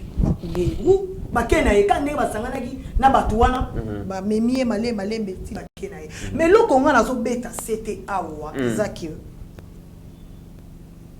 Bateau Bobimi c'est biso. Genre soi-disant opposant parce que on a considéré comme opposant. Bobimi c'est les miloto bango baza ba opposant. Non, bino ne bozo te ka bango comme opposant. T'es bango baza dans baba s'opposer na régime. Bino ba journaliste ndi bo sala bango awa na Kinshasa bo benga bango opposant. Baza populaire na terrain. Populaire wapi? Peuple aza na bango. Papa mutu no wa Délice Sanga. Hein, Délice Sanga o aza incapable même aux 500 personnes. Délice Sanga. O bengo lo bien populaire en quoi? Na Louisa na ekuna. Vous arrêtez na Louisa, il est incapable aux 500 20 personnes na Louisa. On a voté pour Délice Sanga. Délice Sanga na Louisa. Na voté et là on dit na ça là-bas na Louisa on a besoin. Il y a Délice Sanga. Ah bah discours bien. Ah papa, ton lien discours. Ton lien discours. Hein papa. Aujourd'hui, Martin Fayou.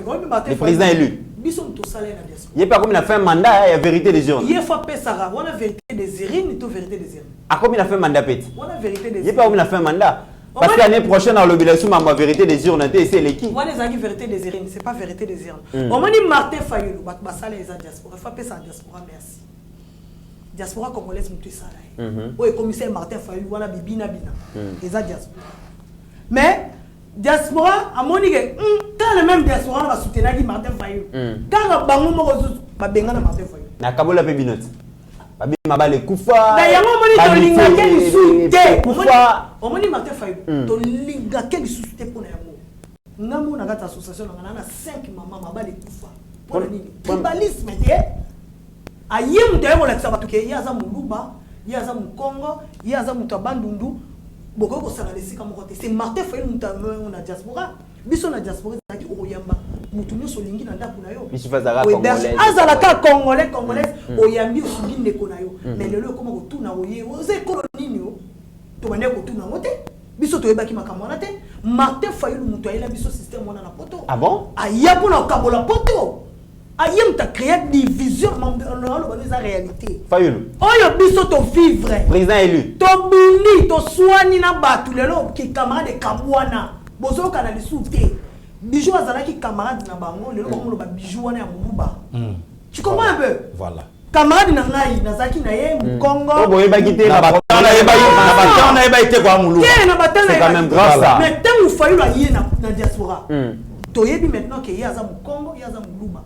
Le la bijou meta hier a soutenu Félix Tshisekedi Tshilombo comme étant président de la République. Donc a soutenu pour na Kimuluba. A soutenu parce que ça muluba. Et pourtant baluba yo sauté bazan sima président Félix. Mais besoin me mara masum. Yang la lobité pour na ko sangisa batu kolobake biso no soto sa ba congolais ozala mu Congo, mu Swahili, mungala, muyaka, babikolo nyonso wana biso no soto za bana papa moko bana mama moko. Pe kolo moko komo na Congo. Wana maloba moko zamboka lobaka nanga. Division ya bikolo. Vous comprenez un peu? Et là qu'on a tribalisme, et là qu'on a vraiment na lingela lisuma. Mais entre temps yemo Martin Fayulu tilelo na Congo. Ekolo ne banakate. Na message au Martin Fayulu ya ko sa na diaspora et là qu'on a en tout cas donc na linga su ko sentir ba makambu ya Martin Fayulu te à cause na yango parce que na za victime ya makambu wana. Donc yo moko zali exemple. Ngamoko na exemple. Ngamo exemple vivant ngamoko na vivre on tabete linga lisolo. Vous comprenez un peu. Et maintenant, vous voulez que ces genres de personnes a comme président à Congo. Donc à Kaboli biso sou bien. Kaboli biso sou bien. Voilà. Martin Fayulu na yemoko a na vision té pour la Congo.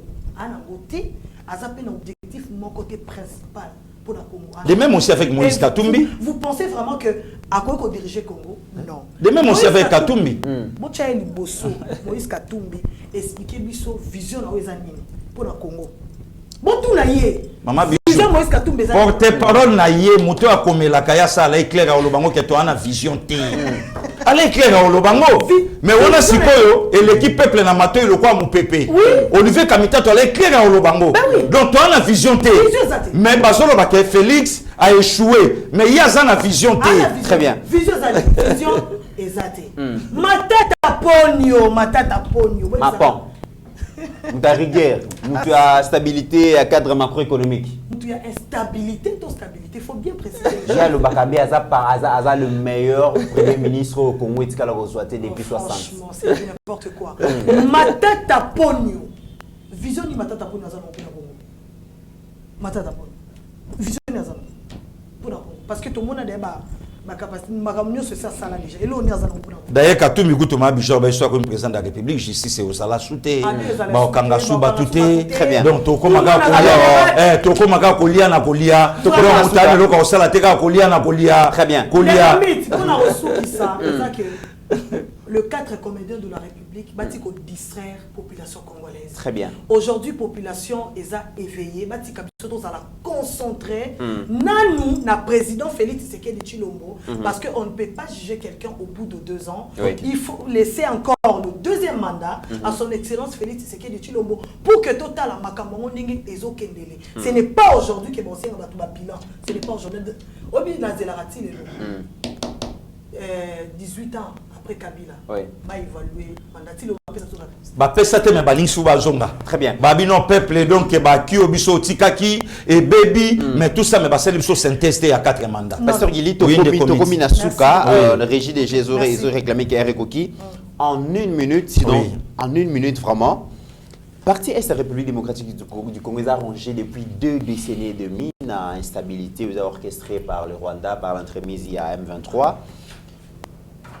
Président Félix face à cette guerre d'agression, Azan le visage il y a président et le Lengenini. Est-ce qu'Azali président ou un diplomate aguerri est-ce qu'Azali président plaintif?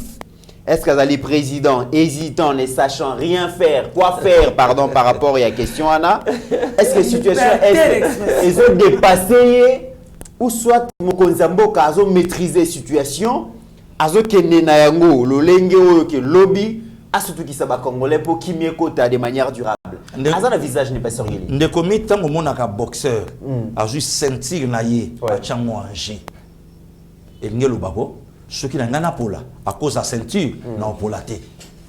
Ndeko mi combat oyo au monaka kachera bundi a gagné to boxeur et ça combat au moins sina bana bana c'est.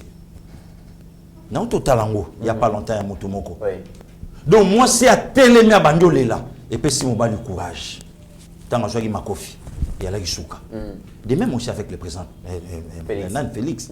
Tant que le lobby n'a pas se sentir chef de l'État, président de la République, ce qui paye côté na SCP n'étendait mon République. Et quoi qu'il arrive, il faut payer côté na Congo.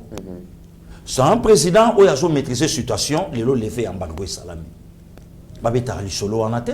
Embargo côté depuis quand? Peu côté na moyen ni baloba en côté. Les comités fachas au foot à Banyongo ya batu. Oh, mais les comités là, Vandi Samoutonio sont tournés pour un essai bandit depuis quand? Depuis octobre 96. Il y a AFDEL, il y a MV3, il y a CNDP, il y a Batouanatou. À cause de la diplomatie agissante, le Congolais Bando Betani Solo, il y a Mwanga Chouchou. Hein, des comités là. Les lots n'a aucun, on a eu quand de Kolanga, moi, si maman Pascaline a l'obanga à tout moment. Ozo ka monseigneur mutu avanda kanaye na paroisse mais asolo balobi ouais mais aobeta lishola lobi il lui faut to négocier na M23 on négocier na M23 parmi ba résolution na bango brassage na mixage et le M23 lukara yango wana mais mon konsambo katanga lobi NON na ko faire face na Kagame tala ne commit batu baye ba Kagame te c'est le lot mnalobi na décrit Kagame. Kagame azana ba image ya ba Napoléon Ier. Kagame azana ba image ya ba Nabucodonosor. Kagame azana ba image ya ba Irakien le plus fort Saddam Hussein. Kagame azana ba lignée ya ba Muammar Kadhafi. Kagame azana ba lignée ya ba Maréchal Mobutu. Ozomona ba président wana. Kagame azana ba lignée ya ba Idi Amin Dada. Wana so Kagame. Nabi Kagame azana ba lignée wana. Et aujourd'hui, Kagame. Si Kagame koyana ye na pouvoir, hein, bah tu faut pas comparer le lot Kagame na président Tshisekedi na nini. Kagame koyana ye na pouvoir, à l'Elisa Mboka Mobimba, à l'Elisa Afrique Mobimba. Kagame atika na bana bitike borfelin bazangi tata na Burundi. Ne commit na joie tant ya kolanda histoire wana tokomanga na yo giseni na Rwanda. Donc le président burundais a l'ongwa Burundi na Tongo. Bamindele babeti bisolo babi a embrassé moi si. Alobi lokola talakop. Lokola avion nanga e kangami. Na okende na grand frère nanga. Grand frère na yenani Juvenal Abiyarimana. Abina donc beaucoup plus en confiance na ye. Le président burundais Cyprien Taryamira a sa côté avion. Mais le président rwandais a déjeuné dans la moissina Mama Agat.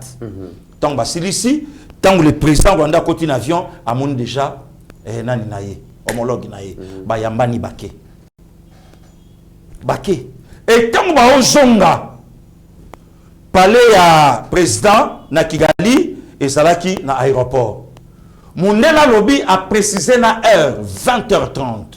Pilote a saché déjà moto nase na Okita. Maman Agatha lobi papa yé.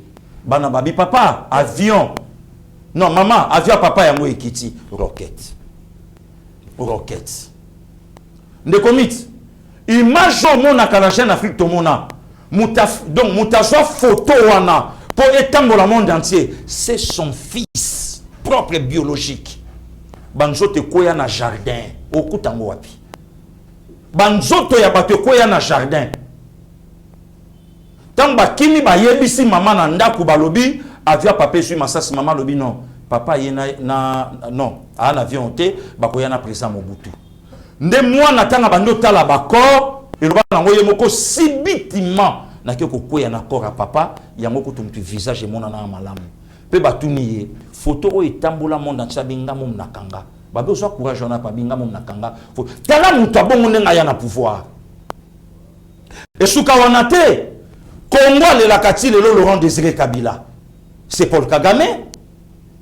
Burundi a fait 3 présidents. C'est Paul Kagame. Très bien. Et aujourd'hui, Ndeko Mitterrand, un président congolais a eu un pouvoir. Alors, le problème du Congo, c'est le Rwanda. Non seulement le Rwanda, mais c'est Paul Kagame. Et un évêque congolais, Azo Bundisa, le président Tshisekedi Nakatamboka. Et loko oyo ekokaka koloba mate, oyo ekokaka kotanga mate. Mais président congolais ya lobby grâce à ma président rétrograde comme le président rwandais. Ndeko Mitterrand ndeko bijou avant d'aller en France. C'est depuis 1960. Depuis 1958. Merci Ndeko Mitterrand, pardon 30 secondes. Nandengo Yambinga lelo le 4 juillet 2023. France a continué à copie à Koboma une vingtaine de chefs d'État africains. Même Makambo le président Tshisekedi alors qu'il a président Macron awa. Batebele déjà de Maboke Kota Inamutu. Mais que ce courage au nom de son pays, au nom, il y a peuple naïe. Alors c'est Kagame, n'a connu négocié naïeté. Ba résolution na bango na NON. Mais prêtre Motuba sombe la avocat il est lo. Pasteur Gili, ça c'est fort. Vous s'est sacrifié pour la milimo ya batou. C'est pas sur le jeune âge moins de 50 ans non mon yango papa Fulgence Muteba. Il y a yebiango. Il y a yebi pas sur. On appelle ensemble la rabatou. Na sala appelle Moussa en église na armée de victoire. Pasteur nanga zana poto à cause à pouvoir il y a 4 mandats au Yoruba Coutinho Fernando. Le 3e pied mais le Fulgence a faire tête mais Makambo Coutinho sala na domaine à mamba ressemble la même mbongo salangote. Namboko ya ça même chose la salangote mais Coutinho salango au nom du peuple le côté. Donc voilà Ndeko Mitterrand. Tshisekedi un président où il a maîtrisé la situation, où il n'y a pas de place dans le Rossila. Ngasko na tout na kabato baloba que pouvoir à Tshisekedi ou pas Kabila, pouvoir à Tshisekedi ou na Rwanda. Le lo clan Kabila ezawa pipo ba bimisa accord. Le lo Rwanda ezawa pipo lo ba kebo tala o lo babongo et lo ko ngana sali. C'est la mauvaise foi, la haine.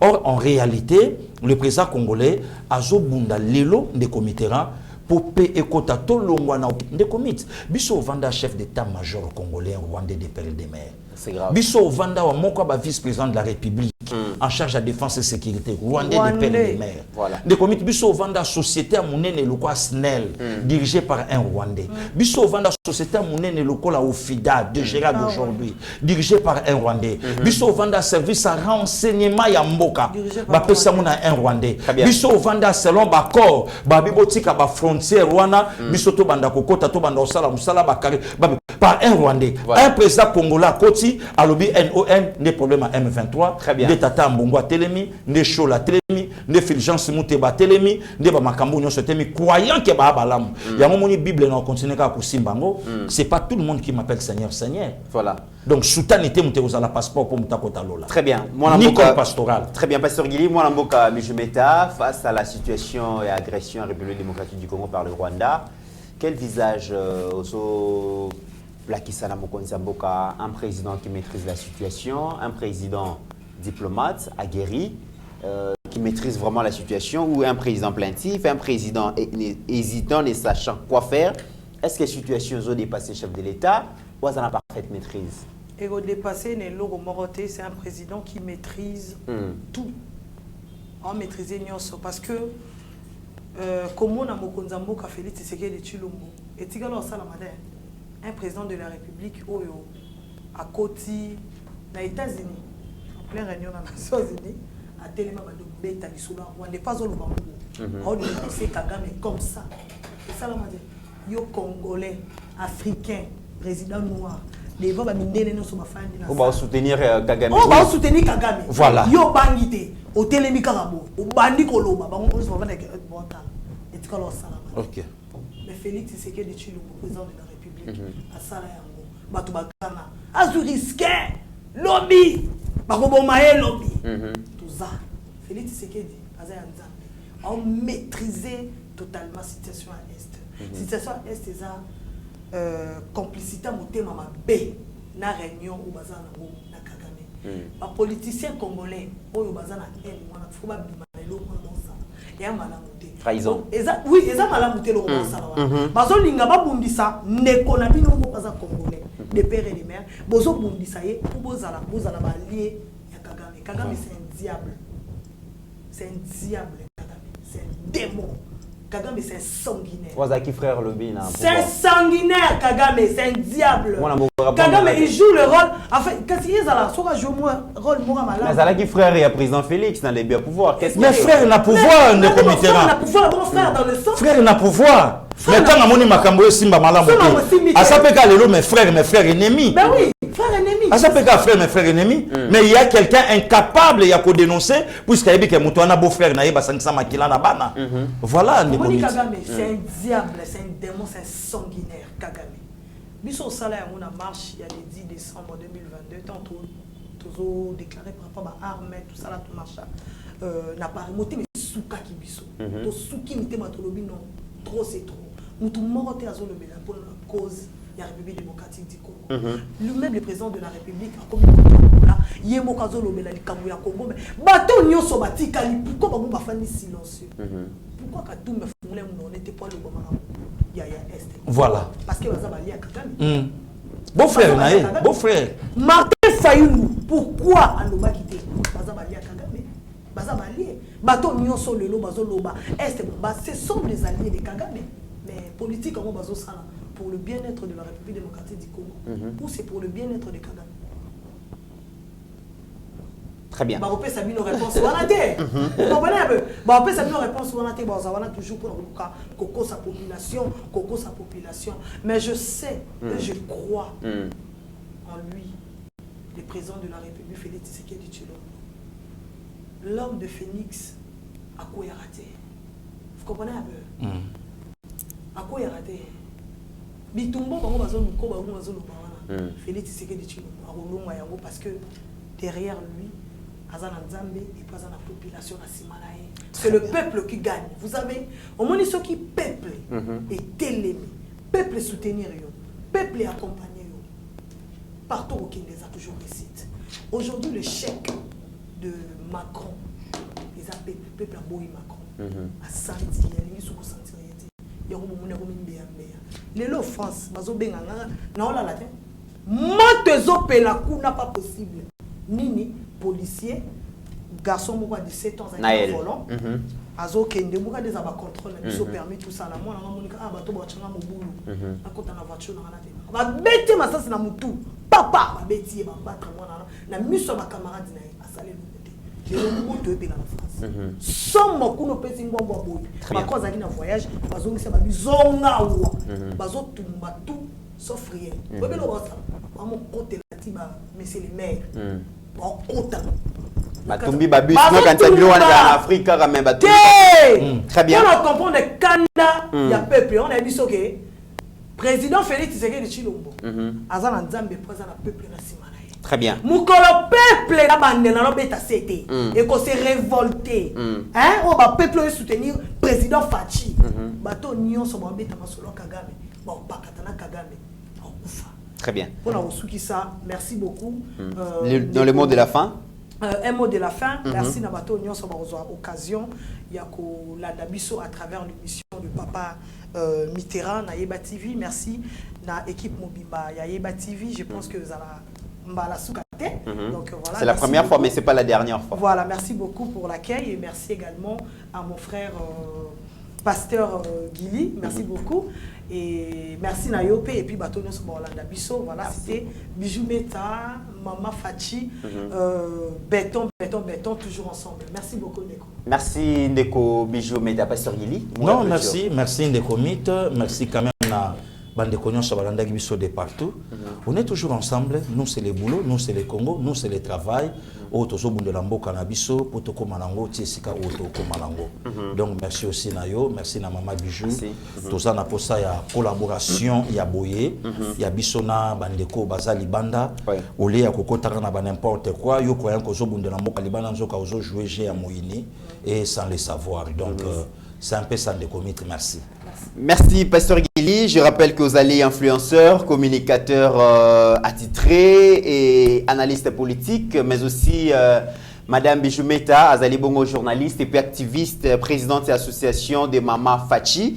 Hier, Azalaka, beaucoup plus champ d'action des Ali Bongo à Paris, en France. Merci d'avoir répondu à l'invitation de la président Chikito. Voilà, président Chikito. Donc, voilà. Wana staff nae. Merci beaucoup, président Chikito Yayo Angwana. Et nakoyi ko souki cette émission ôté sans qu'on souhaiter joyeux anniversaire na Teresa Louise, la fille de papa Action Loulou. Vraiment Teresa Louise, joyeux anniversaire. Nzambe a ça tout ce qu'il faut pour que vivre à plénitude ya vie nayo, na habiter le vœu le plus profond où ils ont animé mouté manayo, seul Dieu qui sonde les cœurs à Yebiango. Ako ki sela yango et cadeau signé Pascaline Kassongo. Na yebi ki aza déjà na sima ya caméra zotala. Alors, l'ingration a présenté qu'on a tenu un problème. Hein, donc, Teresa, Madame Pascaline a souhaité vraiment joyeux anniversaire. Merci beaucoup. Et merci Nabino Nyonso, Bolandi Bisso, la République démocratique du Congo aussi et à travers le monde. Merci na régie, coordonnée par Steve Condé et puis assisté par Mike Chiswaka. Mesdames et messieurs, au-delà de nos divergences d'opinion, la RDC reste plus grande que la somme de nos ambitions individuelles. En attendant, portez-vous bien, car chaque jour est une vie. Merci. Ta grâce, seule ta grâce. Nous voulons instaurer un état de droit. Et dans un état de droit, il y a une justice indépendante. Ce n'est pas à l'individu Félix Tshisekedi de commencer à faire justice.